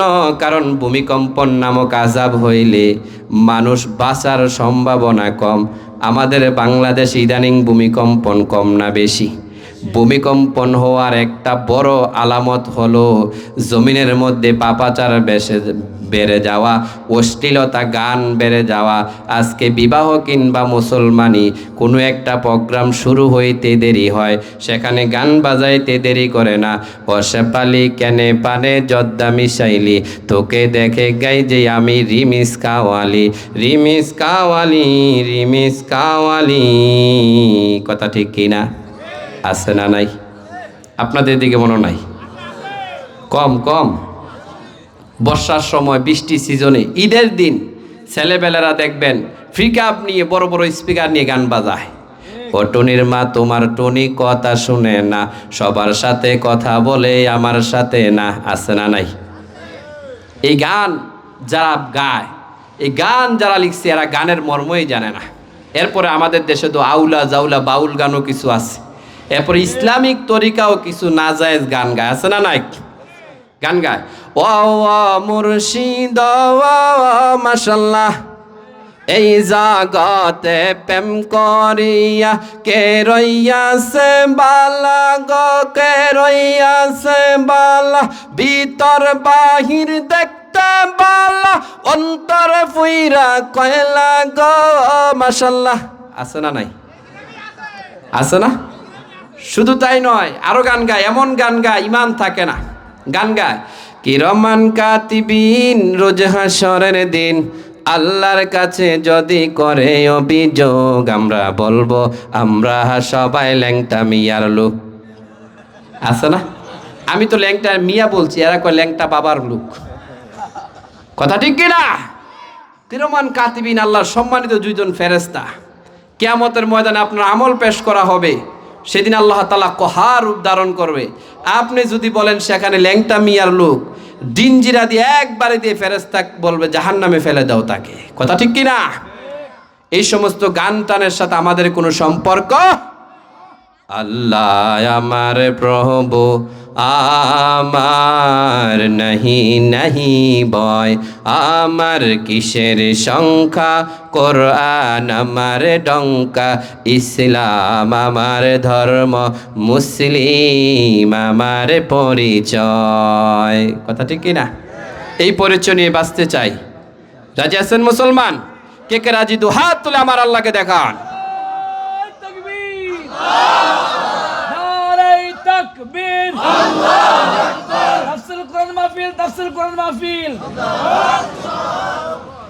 হাত নামান, সকলের হাতকে আল্লাহ কবুল করুক। সকলে পড়ছে আমিন।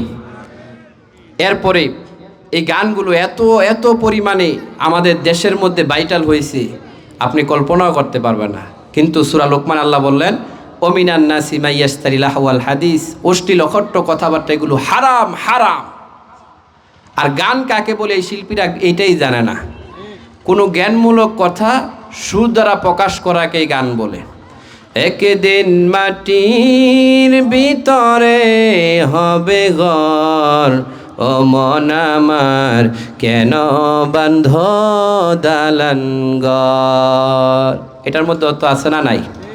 আর তারা গায় সাধু বাবা আমায় একটা তাবিজ দাও, আমার ঘরে আমি মেম্বার, আমার বউ চেয়ারম্যান। কথা ঠিক কিনা? এটার মধ্যে কোনো অর্থ নাই। বেটারে বউ দৌড়ান দিচ্ছে, গান লেখে ফেলছে সাধু বাবা আমায় একটা তাবিজ দাও, আমার ঘরে আমি মেম্বার, আমার বউ চেয়ারম্যান। কথা ঠিক কিনা? বউ জামাইয়ের মধ্যে ঝামেলা আছে না নাই? আমার ভাইয়েরা, আমি অল্প সময় শেষ করে দেব। গুরুত্বপূর্ণ কথা, আল্লাহ তিনটি কসম কাটলেন।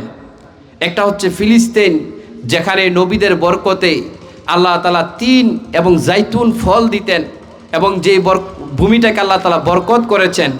আরেকটা হলো তুর পাহাড়, আরেকটা হলো আল্লাহ তাআলা বললেন মক্কাতুল মুকাররমার কসম। পৃথিবীর তিনটা দামি জায়গার কথা শুনে এবার আল্লাহ তাআলা বললেন লাকাদ খালাকনাল ইনসানা ফি আহসানি তাকওয়িম।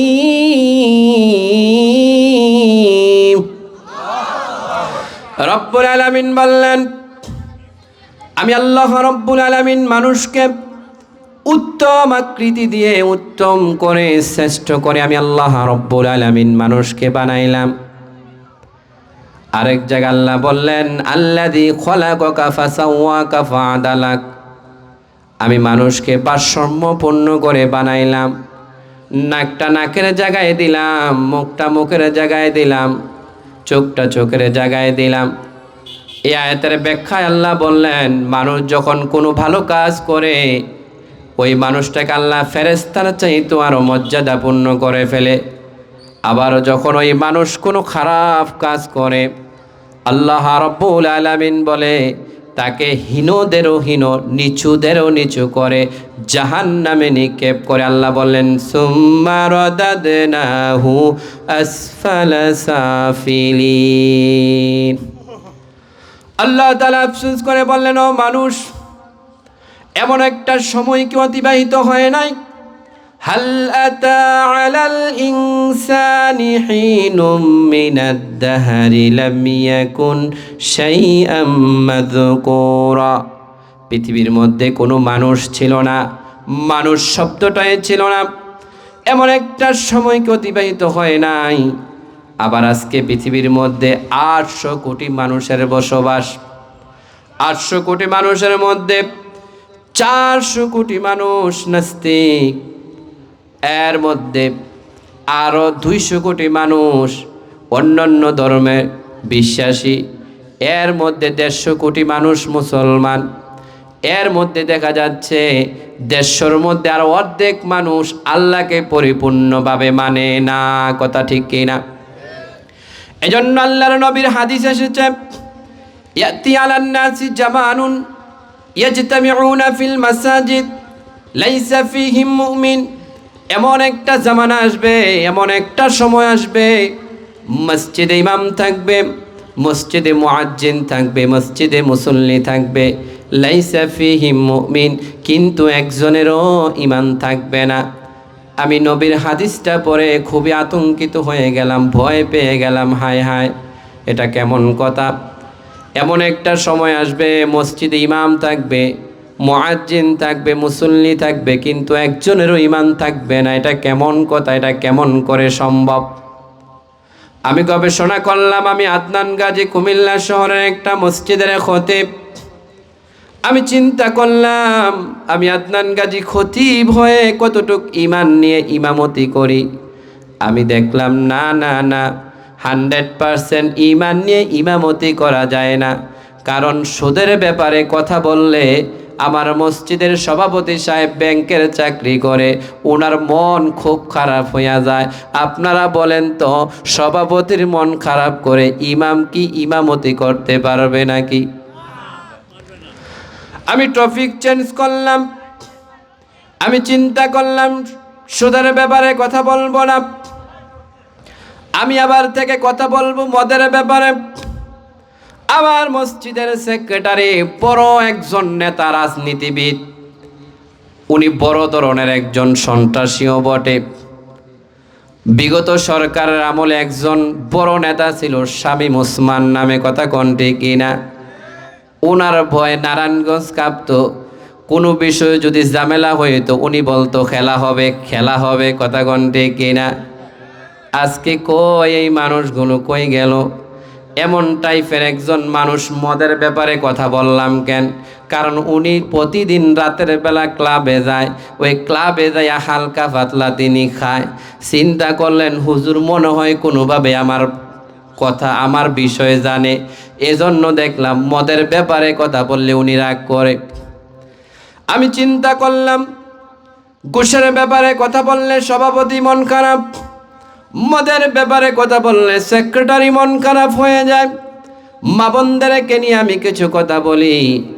আমি টপিক চেঞ্জ করে কোরআনুল কারীম আয়াত নিলাম, ওয়াকরনা ফি বুয়ুতিকুন্না ওয়ালা তাবাররাজনা তাবাররুজাল জাহিলিয়াতিল উলা। আমি বললাম ও নারীরা শুনো শুনো, ঘরের মধ্যে থাকো, পর্দার অন্তরালে অবস্থান করো, ঘর থেকে বাইর হয় না। প্রবাসী কিছু নারী ছিল, প্রতিদিন খাবার যখন আমার আসতো, খাবারের মধ্যে পোলাও, রোস্ট, কুরমা, বিভিন্ন ভালো ভালো খাবার তারা দিতেন। কিন্তু সমস্যা, বিকাল হতে দেরি হয়, সন্ধ্যা হতে দেরি হয়, সেজে গুজে বেপরদায় ঘর থেকে বাইরে হয়। আমি যখন পর্দার ব্যাপারে কঠিনভাবে ওয়াজ শুরু করলাম, আমার মা বোনেরা এতদিন এত ভালো ভালো খাবার দিতেন, এত আদর করতেন, মহাব্বত করতেন। ওই পর্দার বিষয় আলোচনা শুরু করার পর থেকে আমার টিফিন বক্সে দেখা যায় আলুর ভর্তা আর মূলা তরকারি ছাড়া আর কোনো খাবার নাই। আমি চিন্তা করলাম, যেই সমস্ত আলোচনা করলে মহিলাদের গায়ে পড়ে এটাও করা যাবে না। আমি এবার থেকে আলোচনার টপিক চেঞ্জ করলাম, কবরের ওয়াজ শুরু করলাম, হাসরের ওয়াজ শুরু করলাম। দেখলাম এগুলো মানুষ শোনে কিন্তু সমস্যা হয় না। এখন জমিনের উপর যে কথাগুলো, এগুলো যদি আমি না বলি 100% আমার ঈমান থাকে না। কারণ কোরআনুল কারীমের সূরা ফাতিহা থেকে শুরু করে সূরা নাস পর্যন্ত মানতে হবে। একটা অক্ষরও যদি কেউ না মানে, একটা অক্ষরও যদি কেউ ফাঁকা রাখে, তাহলে তার ঈমান থাকার সম্ভাবনা নাই।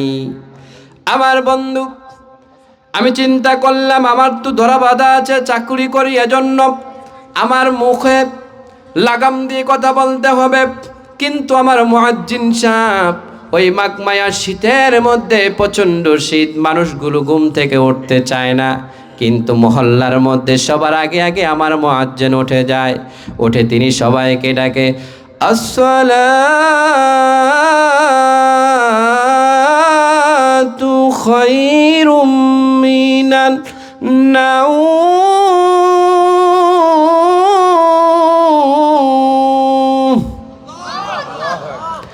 মুয়াজ্জিন সাহেব বলে, ঘুম থেকে নামাজ ভালো, ঘুম থেকে নামাজ উত্তম। সবাই ঘুম ছেড়ে নামাজে আসেন। দেখা যায় মসজিদের পাশেই যার ঘর, উনি সবার পরে আসে, কিংবা অনেক দিন আসেও না, ঘুমাইয়া থাকে। আমি চিন্তা করলাম, মুয়াজ্জিন সাহেব তো শুধু আজান দেয়, তিনার তো কোনো সমস্যা নাই, তিনি 100% ইমানদার। কারণ আমার হাদিস অনুযায়ী বাহির করতে হবে মসজিদে ইমানদার আছে, কথা কোন ঠিক কিনা? কিন্তু নবী বলছেন লাইসা ফি মুমিন, একজনও নাই। আমি দেখলাম না না না, মুয়াজ্জিন সাহেব 100% ইমান নিয়ে মুয়াজ্জিনি করতে পারে না। কারণ সভাপতি আইসা বলে, হুজুর অজুখানায় পানি নাই, ওই ওয়াশরুমে গন্ধ কেন, এসিগুলা বন্ধ করলেন না কেন, লাইটটা জ্বালাইলেন না কেন? মুয়াজ্জিন দিয়ে একটা আতঙ্কে থাকে, কখন সভাপতি সেক্রেটারি তাকে ধমকাবে, এরকম আছে না নাই? গ্রামের মসজিদগুলোতে কম, কিন্তু শহরের মসজিদগুলোতে অধিকাংশই বেশি। আমি চিন্তা করলাম, আমি হয়তো বা খুতবা দেওয়ার কারণে ধরা বাঁধা আছে, কিন্তু মুয়াজ্জিন সাহেব আজান দেওয়ার কারণে, মসজিদ পরিষ্কার করার কারণে, তিনারও চাকুরের ভয়ের কারণে অনেক কিছু করতে পারে না। কিন্তু আমার মসজিদের মুসল্লি হাজী সাহেব, যিনি সবার আগে আগে মসজিদে চলে আসে, তার তো কোনো সমস্যা নাই। আমি দেখলাম না না না, হাজী সাহেব মসজিদে যেমনি সবার আগে আগে, ওই আসরের নামাজের পরে টেলিভিশনে যখন চা দোকানে টিভি লাগায়, সিনেমা লাগায়, সেখানেও হাজী সাহেব সবার আগে আগে। কথা ঠিক কিনা? তাহলে নবীর হাদিস 100% সত্য। ইয়াতি আলান নাসি জামানুন ইয়াজতামিউনা ফিল মাসাজিদ লাইসা ফিহিম মুমিন। এমন একটা জামানা, এমন একটা সময় আসবে, মসজিদে ইমানদার থাকবে, মসজিদে মুয়াজ্জিন থাকবে, মসজিদে মুসল্লি থাকবে, লাইসা ফিহিম মুমিন, কিন্তু একজনও মুমিন থাকবে না। আমি গবেষণা করলাম, আমি গবেষণা করে দেখতে পাইলাম আমাদের বাংলাদেশে এমন মসজিদ আছে, যেই মসজিদে ইমাম আছে, মুয়াজ্জিন আছে, মুসল্লি আছে, কিন্তু একজনও ইমানদার নাই। আপনারা বলেন তো, বাংলাদেশে কাদিয়ানীদের মসজিদ আছে না নাই? মির্জা গোলাম আহমদ কাদিয়ানী, যেই লোকটা নবী দাবি করেছে, ভণ্ড লোক, যেই লোকটা লেট্রিনের টাঙ্কির মধ্যে পড়ে ইন্তেকাল করেছে, ওই লোকটার অনুসারী এখনও বাংলার জমিনে আছে।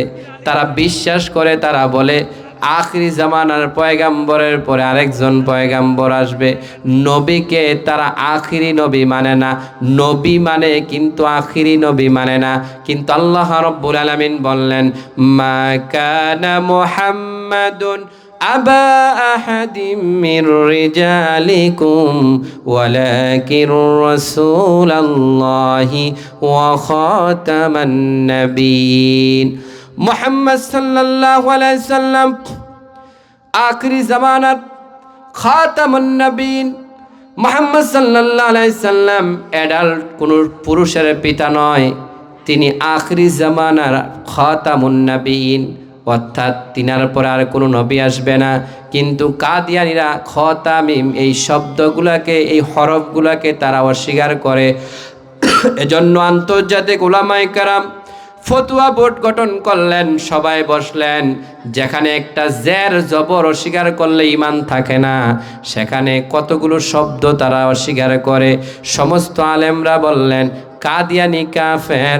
কাদিয়ানি কাফের কাদিয়ানি কাফের কথা কোন ঠিক কি না তাহলে বলেন তো আমাদের পৃথিবীর মধ্যে এমন মসজিদ আছে না নাই যেই মসজিদে ইমাম আছে যেই মসজিদে নামাজ আছে যেই মসজিদে আকামাত আছে যেই মসজিদে আজান আছে যেই মসজিদে মুসল্লি আছে কিন্তু মুমিন কয়জন একজনও না কিন্তু আমাদের মসজিদেও যদি ঈমানদার থাকে কিন্তু 100% ঈমান নিয়ে আমাদের মুসল্লিগুলো নামাজ পড়তে পারে না কথা ঠিক কি না কথা ঠিক কি না শেষ করে দেব না চলবে 12টা বাজে শেষ করে দেব চলবে তো আমাদের বাংলাদেশে আজকে মানুষের ঈমানের অবস্থা এমন হওয়ার কারণে বাংলাদেশে বারবার ভূমিকম্পন আসতেছে বিজ্ঞান বলতেছে টেকটনিক যে প্লেটগুলো আছে এগুলোর সংঘর্ষের কারণে ভূমিকম্পন হয় কিন্তু আল্লাহ বলতেছে জহরাল ফাসাদু ফিল বাররি ওয়াল বাহর জমিনে আযাব গজব তখনই নামে যখন জমিনের মধ্যে পাপাচার বেড়ে যায় যখন মানুষগুলো দুনিয়ালুবী হয়ে যায় আরেক জায়গায় আল্লাহ বলছে আল হাকুমুত তাকাসুর মানুষ যখন প্রাচুর্যের প্রতিযোগিতায় লেগে যাবে আজকে দেখবেন আমাদের সমাজে ঋণ করে হলো একটা বিল্ডিং বানায় আছে না নাই টাকা নাই তারপরও বিল্ডিং বানায় বিল্ডিং বানানোর প্রতিযোগিতা লেগে গিয়েছে গোটা বিশ্ব সৌদি আরবে যখন মক্কা ক্লক টাওয়ার বানাইলেন 126 তালা দুবাইওয়ালারা কয় সৌদিওয়ালারা তো আমাদের থেকে আগাই গেছে আমরা এমন একটা টাওয়ার বানাবো যেটা মক্কার ক্লক টাওয়ারকে পিছিয়ে ফেলে দিবে তারা বললেন বুরুজ আল খলিফা 1000 মিটার উঁচু মেঘকে ছিদ্র করে ওপরে চলে যায় 1000 মিটার উপর একটা বিল্ডিং কথা ঠিক কি না আজকে বাংলাদেশের এটা ট্র্যাডিশন হয়ে গেছে টেন্ডেন্সি হয়ে গেছে স্ট্যাটাস মেনটেন করার জন্য বিল্ডিং লাগবেই জমি বিক্রি করা হলো বিল্ডিং লাগবে না হয় ছেলেকে বিদেশ পাঠানোর পরে শুধু একটা কথা যে একটা বিল্ডিং করে একটা ঘর করে তুমি দেশে চলে আসো অর্থাৎ বিল্ডিং এর পাগল হয়ে গেছে এজন্য আল্লাহ তাআলা জালজালা ভূমিকম্পন দিয়ে মানুষকে ভয় দেখাচ্ছে বিল্ডিং তোমাকে রক্ষা করতে পারবে না বিল্ডিং তোমাকে সুখ দিতে পারবে না সুখ দেওয়ার মালিক আমি একমাত্র আল্লাহ কথা বলেন ঠিক কি না আমার বায়ানা এরপর আল্লাহ রাব্বুল আলামিন বললেন ইল্লাল্লাযীনা আমানু ওয়া আমিলুস সলিহাতি ফালাহুম আজরুন গায়রু মামনুন রব্বুল আলামিন বললেন আমি মানুষকে বড় মায়া করে বানাইলাম বড় আদর করে বানাইলাম বড় মোহাব্বত করে বানাইলাম এই মানুষকে শ্রেষ্ঠ করে সুন্দর করে বানাইলাম আমার বন্ধু তাফসীরের মধ্যে একটা কথা এসেছে সাদ ইবনে ঈসা নামে ইরাকের একজন ব্যবসায়ী ছিলেন তিনি অনেক সম্পদশালী ছিলেন তার স্ত্রী ছিল অনেক রূপবতী অনেক সুন্দরী পূর্ণিমার রাতে হঠাৎ করে সাদ ইবনে ঈসা স্ত্রীর চেহারার দিকে একবার তাকায় আর আকাশের চাঁদের দিকে একবার তাকায় তাকায়া তাকায়া হঠাৎ করে স্ত্রীকে বলে ও আমার প্রিয়তমা স্ত্রী আকাশের চাঁদ থেকে যদি তুমি সুন্দর না হও তুমি তালাক আপনারা বলেন তো স্ত্রীকে তালাক দিলে স্ত্রী কি থাকবে না যাইব কিন্তু আমাদের বাংলাদেশে তো ভিন্ন তালাক দিয়া হুজুরের কাছে আইসা হুজুর রাগের মাথায় তালাক দিছি একটু তওবা ফরাইয়া দেন আছে না নাই তালাকের মাসলা কিন্তু খুব কঠিন। তালাক তো আপনি তখনই দিবেন যখন আপনি রাগ হন। এমনি এমনি ভালো থাকলে তো আপনি আপনার স্ত্রীকে বলবেন আই লাভ ইউ, কথা ঠিক কিনা? তালাকটা আসে কখন? যখন ঝগড়া হয়। কিন্তু আমাদের বাংলাদেশে তালাকের সময় 1 2 3 4 5 বাইন যা আছে সব দিয়া এরপর আই হুজুরের কাছে সমাধান করার জন্য। আমার ভাইয়েরা, আজকের মাহফিল থেকে একটা আমল নেন, একটা আমল নেন। স্ত্রীর সাথে ঝগড়া হতে পারে, এটা স্বাভাবিক, স্ত্রী রাখবেন না, তারপরও তালাক শব্দটা উচ্চারণ করবেন না। কারণ তালাক যখন হয়ে যায় এই স্ত্রী আর আপনার কাছে থাকে না। এটা শাস্তি হলো এই স্ত্রীকে আরেক জায়গায় বিবাহ দিতে হবে। যতদিন পর্যন্ত না ওই স্বামী মারা না যাবে, যতদিন পর্যন্ত না ওই স্বামী স্ত্রীকে না ছাড়বে, ততদিন পর্যন্ত ওই স্ত্রী আর আপনার কাছে আসতে পারবে না। কিন্তু আমাদের বাংলাদেশে ছেলে সন্তানের দিকে তাকাইয়া 100% তালাক সংসার দেখা যাচ্ছে, সংসার করে যাচ্ছে। কেয়ামতের ময়দানে, দুনিয়াতে ছিল স্বামী স্ত্রী, কেয়ামতের ময়দানে দাঁড়াবে জিনাহ গুনাহ নিয়ে। কথা ঠিক কিনা? কথা ঠিক কিনা? যুবক ভাই যারা আছো, মেয়েরা হলো একটু বাঁকা স্বভাবের। বাঁকার স্বভাবের হওয়ার কারণে, তর্ক বিতর্ক হওয়ার কারণে তুমি রাইট এটা কনফিডেন্স হয়ে তুমি যদি তোমার স্ত্রীকে তালাক দিয়ে দাও, শেষ। এই যে 6 বছরের ভালোবাসা, এই যে 6-7 বছরের পছন্দের স্ত্রী শেষ। 1 কথায় 2 কথায় 3 কথায় শেষ হয়ে যাবে। আমাদের দেশে যুবকগুলোকে বিবাহ করার আগে তাকে তালাকের মাসলাগুলো শেখানো দরকার। আমার ভাইয়েরা, সাদ ইবনে ইসা পাগলপাড়া হয়ে গেল। হায় হায়, করলাম কি, আমার স্ত্রীকে তো আমি তালাক দিয়ে দিলাম, এখন আমার স্ত্রীকে না পাইলে আমি বাঁচুম না। বাংলাদেশে স্বামী স্ত্রীর মধ্যে ভালো সম্পর্ক নাই, গুড রিলেশন নাই। কিন্তু আল্লাহর হাবিব আম্মা জান আয়েশার সাথে দৌড়াদৌড়িও খেলেছেন। রাতের বেলা তাহাজ্জুদের সময় আল্লাহর হাবিব বলেন, ও আয়েশা, মদিনার মানুষগুলো ঘুমায়, ঘুম থেকে ওঠে না, চলো দৌড় প্রতিযোগিতা খেলি, কে আগে ওই দেয়ালটা টাচ করতে পারে। আম্মা জান আয়েশা এমন একটা দৌড় দিলেন, বিশ্ব নবীকে হারাইয়া ওই দেয়ালটা টাচ করলেন। আম্মা জান আয়েশা খুশি হয়ে গেলেন, কোন সুবহানাল্লাহ। আরো 5 বছর 10 বছর পর যখন আম্মা জান আয়েশা একটু মোটা সোটা হয়ে গেলেন, বড় হয়ে গেলেন, এবার বিশ্ব নবী বলেন, ও আয়েশা, মনে আছে নাকি ওই 5 বছর আগে তুমি আমার সাথে দৌড় প্রতিযোগিতা খেলেছ? আজকে মদিনার মানুষগুলো এখনো ঘুম থেকে ওঠে নাই, চলো আজকে আবার দৌড় প্রতিযোগিতা গেলি। আল্লাহর হাবিব এমন দৌড় দিলেন, আম্মা জান আয়েশা পিছনে তাকায় দেখলেন বিশ্ব নবী নাই। বিদ্যুতের আগে সেখানে চলে গেলেন, কোন সুবহানাল্লাহ। তাহলে প্রথম সময় আম্মা জান আয়েশাকে খুশি করানোর জন্য ছাড় দিয়ে দিয়েছিলেন, কথা ঠিক কিনা? মাঝে মাঝে স্ত্রীকে জিতাই দিবেন, খুশি হওয়ার জন্য জিতাই দিবেন। যখন বলবে, তর্ক করবে, বলবেন তোমারটাই ঠিক। কি বলবেন? তুমি যা বলো ওইটাই ঠিক। বেঠিক বললো বলবেন ঠিক। আবার পায়ের সময় স্ত্রী যখন সেজে গোজে থাকে, স্ত্রীর প্রশংসা করবেন, স্ত্রীর প্রশংসা করলে স্ত্রী খুশি হয়ে যায়। কিন্তু আমাদের সমাজে স্ত্রীর প্রশংসা করে না। পাশের বাড়ির ভাবি যখন হেঁটে যায়, সুন্দর পারফিউম দিয়ে চলে যায়, তখন উম্মুকে দেখে বলে, ভাবি আপনাকে হেব্বি লাগছে, আছে না নাই? কিন্তু নিজের স্ত্রী এত সাজে গোজে থাকে, এত সুন্দরভাবে চলাচল করে, কোনোদিন বলে না, ও আমার প্রিয়তমা, তোমার রেশমি কালো চুল, হরিণের মতো চোখ, ডাগর ডাগর চোখ, তোমাকে যে কত ভালো লাগে। কথা ঠিক কিনা? এটা বলে স্ত্রী খুশি হয়ে যেত। আবার ফজরের সময় স্ত্রীকে নিয়ে নামাজে দাঁড়ায় যাবেন, নিজে ইমামতি করবেন, এটাও রাসূলের সুন্নাহ। সুবহানাল্লাহ পড়েন।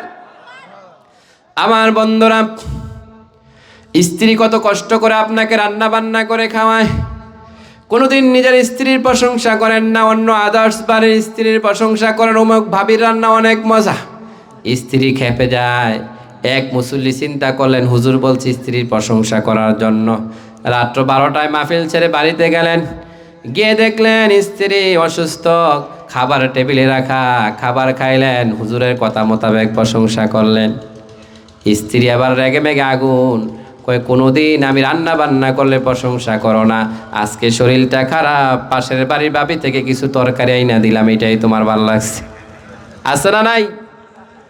আমার ভাইয়ারা, ব্যালেন্স করতে হবে। মাঝে মাঝে স্ত্রীকে নিয়ে একটু ঘুরতে বাইর হবেন, সকালবেলা একটু হাঁটবেন, সন্ধ্যাবেলা আবার হাঁটবেন, পর্দার মধ্যে রাখবেন।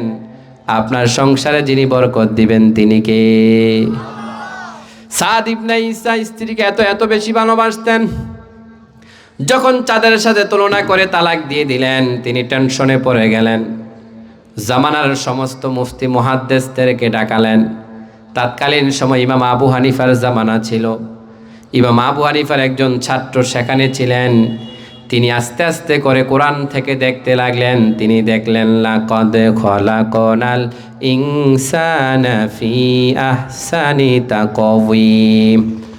আল্লাহর সৃষ্টির ব্যাপারে কোনো জায়গায় আল্লাহ আহসান বলেন নাই, শুধু মানুষের ব্যাপারে আল্লাহ আহসান বলেছেন।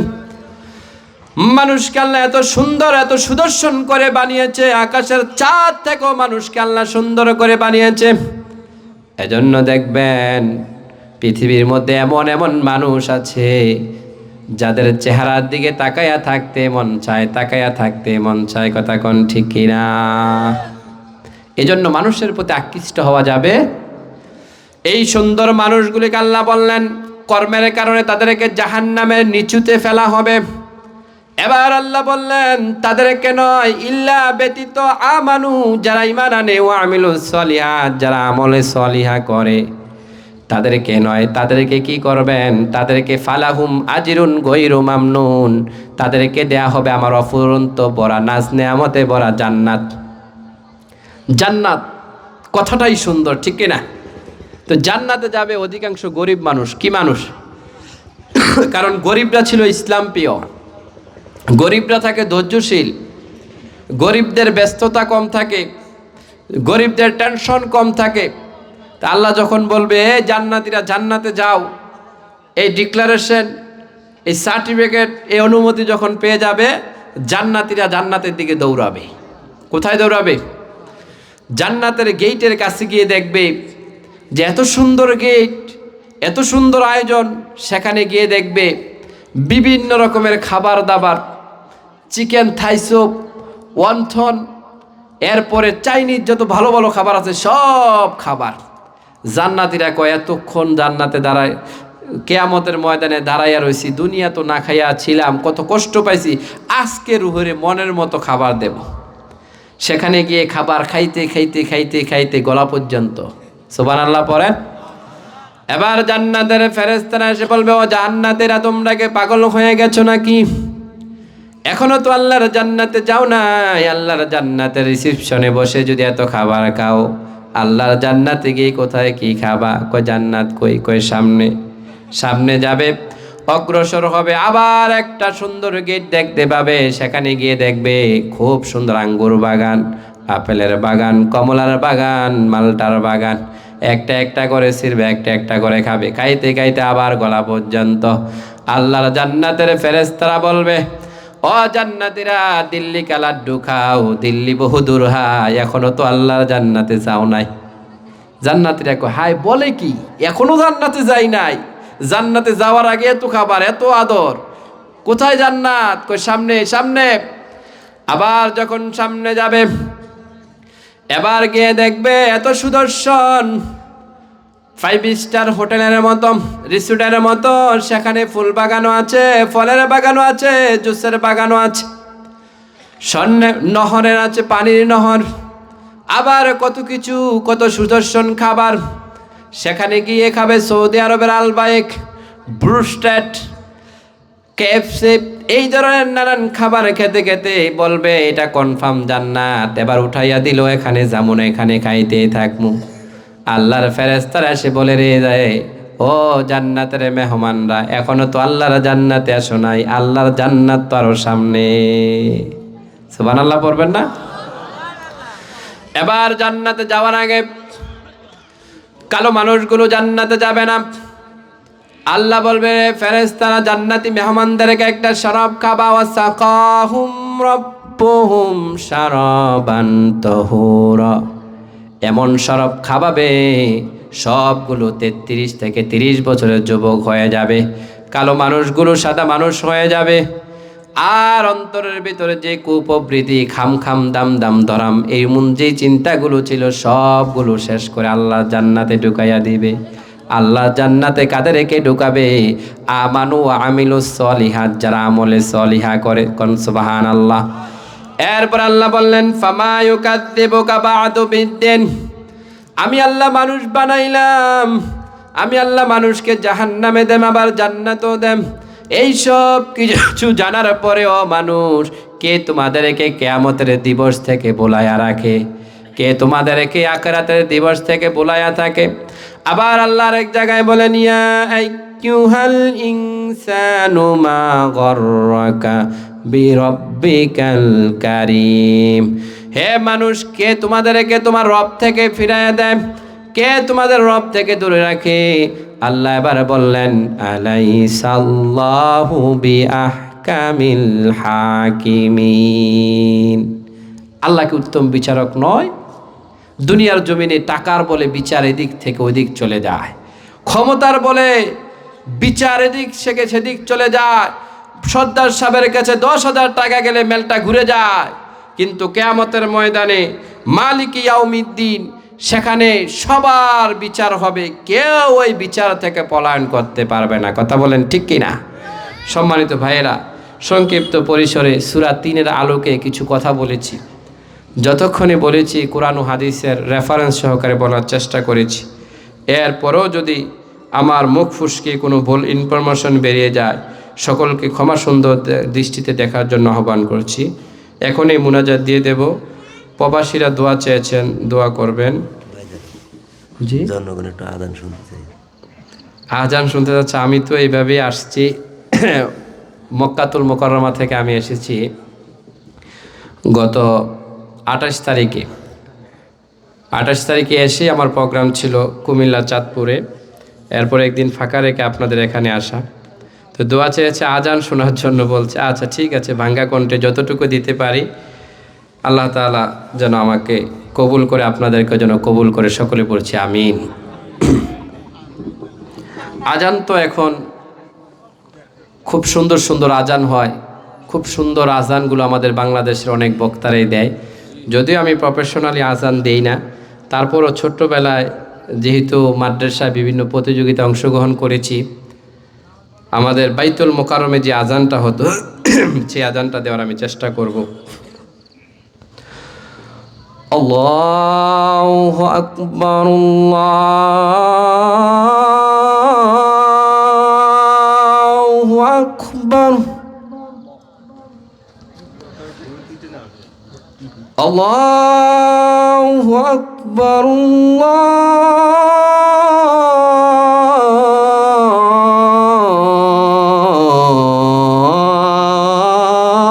আল্লাহু আকবার। আশহাদু আল্লা ইলাহা ইল্লাল্লাহ,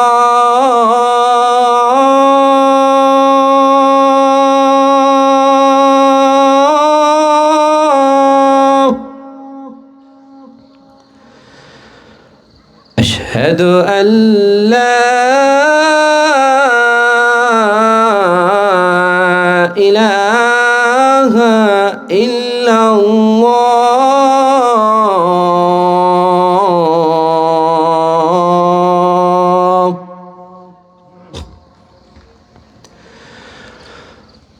আশহাদু আন্না মুহাম্মাদার রাসূলুল্লাহ,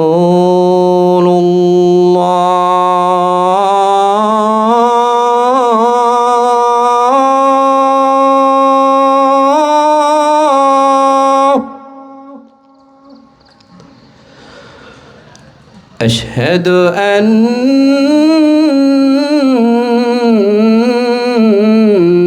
মুহাম্মাদার রাসূলুল্লাহ।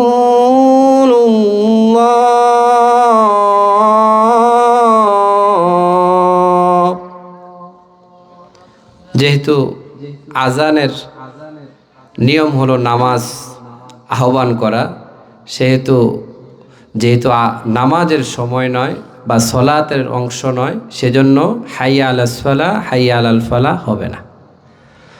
আল্লাহু আকবার, আল্লাহু আল্লাহু আকবার লা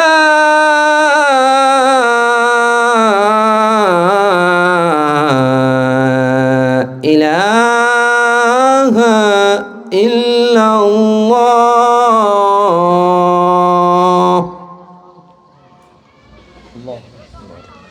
আর কোনো কথা আছে? সভাপতি সাহেবের বক্তব্য মুনাজাত করে দেব। রাত্র অনেক গভীর হয়েছে,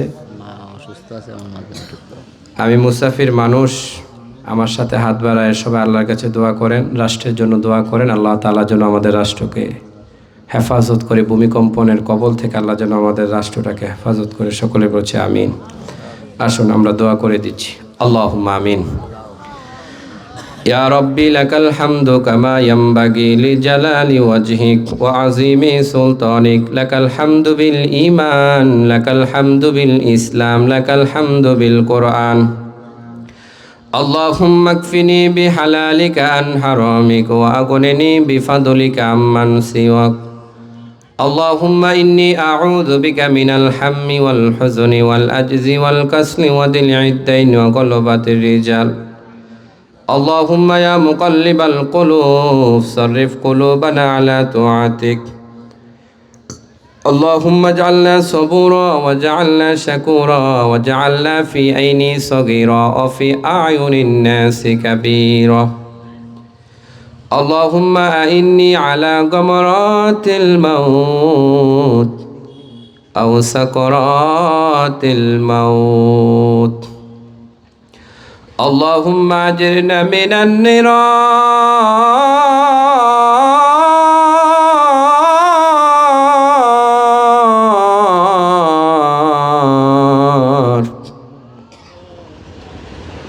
اللهم أجرنا من النار.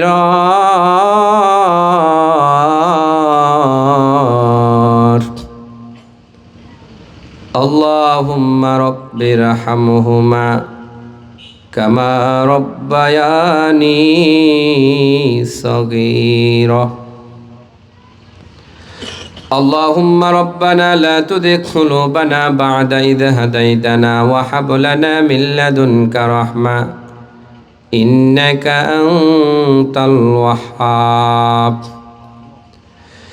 রব্বে কারীম, আমাদেরকে যদি আপনি একবার হেদায়েতের পথে নিয়ে আসেন প্রভু, দ্বিতীয়বার আমাদেরকে আর বাঁকা পথে নিয়েন না রে প্রভু। রব্বুল আলামিন, হরিশপুর উত্তরপাড়া কবরস্থান কমিটির উদ্যোগে বার্ষিক তাফসিরুল কোরআন মাহফিলের সমাপনী বক্তব্য দিয়ে আল্লাহ তাআলা আপনার শাহেনশাহী দরবারে দুই কানা ফরিয়াদের হাত তুলে ধরলাম রে আল্লাহ।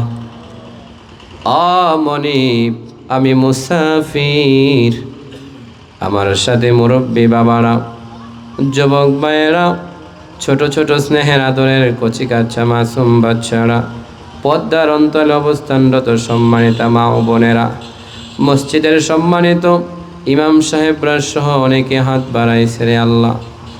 আয় মনিব, আমাদের সকলের হাত দুখানা কবুল আর মনসুর করে না।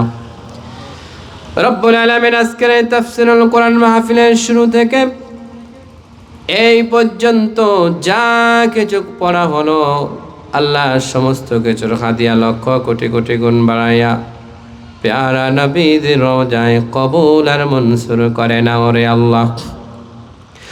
রব্বুল আলামিন, আমরা যারা হাত বাড়িয়ে দিলাম, কে মা হারায়তি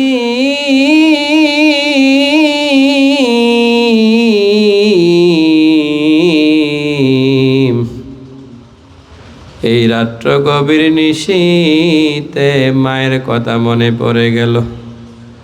কার মা দুনিয়ার জমিনে নাই, মাঝে কত কষ্ট করে আমাদেরকে লালন পালন করলো রে আল্লাহ। 10 মাস 10 দিন গর্ভ ধারণ করলো, দুগ্ধ পান করাইলো 2 বছর। এমন আদরের মা যেই সময় ওয়া ওয়া ছাড়া কোনো শব্দ ছিল না, মা ছাড়া কেউ বাসায় আমাদের বসতো না, ওই আদরের মা যার নাই, ওই মায়ের কবর জান্নাতের বাগান বানা। রব্বুল আলামিন আমরা যারা হাত বাড়াইলাম, কে বাবা হারাইতি,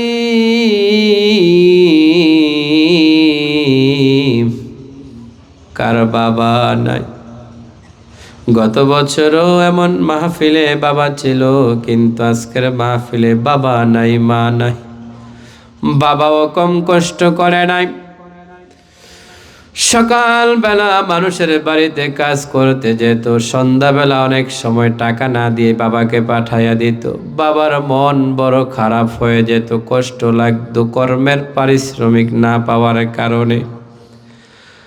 ঘরে এসে যখন আদরের সন্তানগুলোকে দেখতো, কষ্টগুলো হাসি মুখে বরণ করে নিত। চিন্তা করতো, আমি যদি ইনকাম না করি, আমি যদি কর্ম না করি, আমার আদরের সন্তানগুলো কি খাবে। ঈদের সময় বাবা নতুন জামা পরে নাই, কিন্তু সন্তানদেরকে নতুন জামা ছাড়া রাখে না। বাবা শুধু বাবা নয়, এক সৈনিক, খেটে যায় জীবন সে তো দৈনিক। বাবা ও বাবা, বাবা তুমি আমার দু চোখে দেখা সেরা মানুষ। এমন আদরের বাবা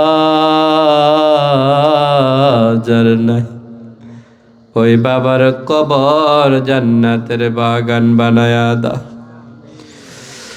রব্বুল আলামিন আমরা যারা হাত বাড়াইলাম, আমাদের আব্বা আম্মা, দাদা দাদি, নানা নানি, আহলে আওলাদ বিল খুসুস, হকদার দাবিদার রক্তের সম্পর্ক যে যেখানে কবরস্থানে, আল্লাহ খাস করে হরিশপুর উত্তরপাড়ার এই কবরস্থানে যত মানুষ শায়িত আছে আল্লাহ, প্রত্যেকের কবর জান্নাতের বাগান বানায়া দাও। রব্বুল আলামিন প্রত্যেকটা কবরকে আল্লাহ তুমি জান্নাতের বাগান বানায়া দাও। আল্লাহ আমরা যারা হাত বাড়াইলাম, আমাদের জীবনের গুনাহ খাতাগুলো মাফ করে দাও।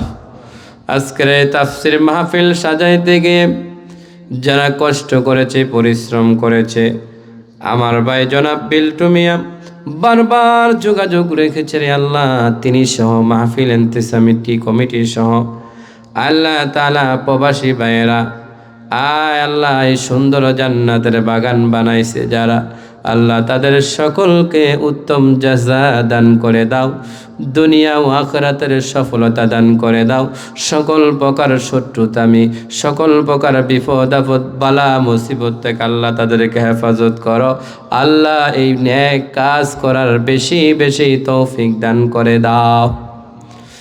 রব্বুল আলামিন আমরা যারা হাত বাড়ায় দিলাম, আল্লাহ তামাম বাংলার জমিনে বারবার ভূমিকম্পন হয়ে রে আল্লাহ, বড় বড় বিল্ডিং গুলো এলোমেলো ভাবে হেলা হেলা করে ধুলাধুলো করে রে আল্লাহ। আল্লাহ ঢাকাতে যদি এমন ভাবে ভূমিকম্পন হয়, ঢাকার মানুষগুলো ঘরহারা, বাড়িহারা এবং মানুষগুলো জীবন হারাবে রে আল্লাহ। আল্লাহ আপনি কুদরতে রহম করে এই গরিব সোনার বাংলাদেশের উপর আপনি রহম করেন রে আল্লাহ। ভূমিকম্পন নামক আযাব থেকে আল্লাহ বাংলাদেশে আপনি বাঁচান রে আল্লাহ।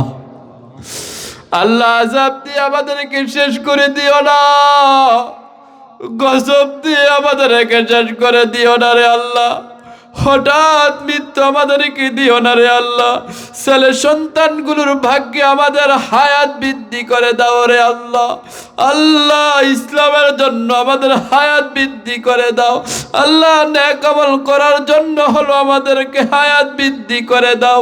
তওবা করার সুযোগটুকু আমাদেরকে দান করে দাও রে আল্লাহ। আল্লাহ আযাবি গজবি মৃত্যু আমাদেরকে দিও না রে আল্লাহ। বাংলার আলেমদেরকে আল্লাহ এক হওয়ার তৌফিক দান দান করে দাও, বাংলার আলেমদেরকে আল্লাহ এক হওয়ার তৌফিক দান করে দাও। আল্লাহ এই সোনার বাংলাদেশটাকে ইসলামী রাষ্ট্র বানাইয়া দাও। আল্লাহ আগামী দিনের সূর্যটা কোরআনের সূর্য বানাইয়া দাও। আল্লাহ জালেমের হাত থেকে বাংলাদেশকে রক্ষা করো, গজব থেকে বাংলাদেশকে রক্ষা করো। আল্লাহ এমন একটি সরকার আমাদের জন্য নির্ধারণ করে দাও, দেশ ও জাতির জন্য যেই সরকার কল্যাণ বয়ে আনবে, আল্লাহ ওই রকম একটা সরকার আমাদের জন্য ব্যবস্থা করে দাও। রব্বুল আলামিন আমাদের দেশের সাবেক প্রধানমন্ত্রী বেগম খালেদা জিয়া অসুস্থ, গোটা দেশের মানুষ তার জন্য শ্রদ্ধা ভরে দোয়া করতেছে। রব্বুল আলামিন যেই মানুষটি স্বামী হারালেন, সন্তান হারালেন, দেশ থেকে পলায়ন করেন নাই, গত কতটি বছর তিনি জেলখানায় বন্দী ছিলেন, ওই মাজলুম খালেদা জিয়ার উপর আল্লাহ আপনি রহম করেন। ওই মাজলুম প্রধানমন্ত্রীকে আল্লাহ আপনি হায়াত দারাজ করে দিন। হায়াত যদি না থাকে আল্লাহ ইমানের সাথে কবুল করে নিন। রব্বুল আলামিন আয় আল্লাহ তাআলা এই সোনার বাংলাদেশে আরো যারা নির্যাতিত নিপীড়িত হয়েছে আল্লাহ ওই মাজলুমদের উপর আপনি রহম করেন রে আল্লাহ। আল্লাহ খাস করে আজকের তাফসীর মাহফিলে যারা দান করেছে আল্লাহ তাআলা প্রত্যেকের দান আপনি কবুল আর মঞ্জুর করেন। প্রতি বছর যেন এমন সুন্দর জান্নাতের বাগান বানাতে পারে, কোরআনুল কারীমের তাফসীর দিয়ে যেন এলাকা আলোকিত করতে পারে। আল্লাহ এই সোনার মানুষগুলোর উপর আপনি রহম করেন, যেই মানুষগুলি প্রতি বছর এমন সুন্দর তাফসীরের বাগান সাজায়। আল্লাহ তাআলা কিয়ামতের ময়দানে তাদেরকে বিনা হিসাবে জান্নাতের ব্যবস্থা করে দিয়েন রে আল্লাহ। আল্লাহ আমি মুসাফির মানুষ, এখানে কে কি নিয়ে আল্লাহ আপনার দরবারে হাত বাড়াইল, কার মনে কষ্ট, কার মনে যন্ত্রণা, কে অভাবে আছে, পারিবারিকভাবে শান্তি নাই, কে ঋণগ্রস্ত আছে, কে ঝামেলার মধ্যে আছে, কে বিপদে আছে, আল্লাহ আপনার তো জানার বাকি নাই। অমনি আজকের মাহফিলে আমি মুরব্বী বুঝি না, যুবক বুঝি না, মহিলা বুঝি না, আর শিশু বুঝি না। আল্লাহ সবার মনের আশা আপনি পূর্ণ করে দিন। আল্লাহ সবার দিলে আপনি শান্তি সাকিনা নাজিল করে দিন। আল্লাহ এই জনপদের খেদমতে যে সমস্ত ইমামরা আছে আল্লাহ তাদের সম্মান আপনি বৃদ্ধি করে দিন। আল্লাহ তাদের মর্যাদা আপনি বৃদ্ধি করে দিন। রব্বুল আলামিন আমরা যারা হাত বানাইলাম আল্লাহ দুনিয়ার জমিনে কত ভুল আমরা করি রে আল্লাহ, আল্লাহ কত অন্যায় আমরা করি রে আল্লাহ। কিয়ামতের ময়দানে যদি হিসাব চাও, হিসাব দেওয়ার মতো যোগ্যতা আমার কারো নাই রে আল্লাহ। আল্লাহ বিনা হিসাবে আমাদেরকে জান্নাতের ব্যবস্থা করে দিও রে আল্লাহ। আল্লাহ ইকামতে দিনের পক্ষে কাজ করার তৌফিক দান করে দাও। আল্লাহ নবীর সুন্নাহ মোতাবেক কাজ করার তৌফিক দান করে দাও। আল্লাহ কোরআন হাদিসের জীবন গঠন করার তৌফিক দান করে দাও।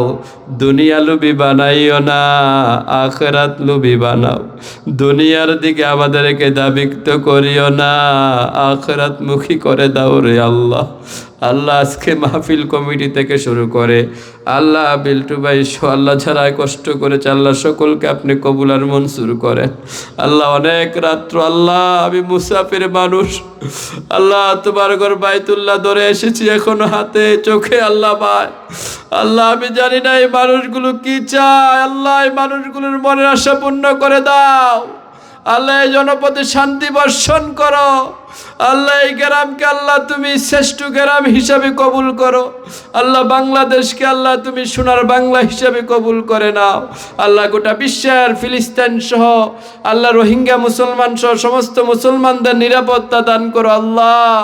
আল্লাহ আযাব গজব বন্ধ করো, আল্লাহ ভূমিকম্পন বন্ধ করো। আল্লাহ আমরা তোমার দিকে ফিরে যাওয়ার জন্য আমাদের কলবগুলো আল্লাহ সোজা পথে চালিয়ে দাও। রব্বির হামহুমা কামা রব্বায়ানি সগীরা। আল্লাহ প্রবাসী ভাইরা যারা দোয়া চেয়েছে আল্লাহ প্রবাসীদের আল্লাহ দোয়া আপনি কবুল আর মঞ্জুর করে নিন। আল্লাহ প্রবাসীদের উপর রহম করেন। আল্লাহ দিনরাত 24 ঘন্টা প্রবাসীরা কষ্ট করে, আল্লাহ এই প্রবাসীদের উপর আপনি রহম করেন। ওয়াজআল আখিরু কালিমাতুনা ইনদাল মাউত বিহাক্কি লা ইলাহা ইল্লাল্লাহ মুহাম্মাদুর রাসূল। আসসালামু আলাইকুম ওয়া রাহমাতুল্লাহ।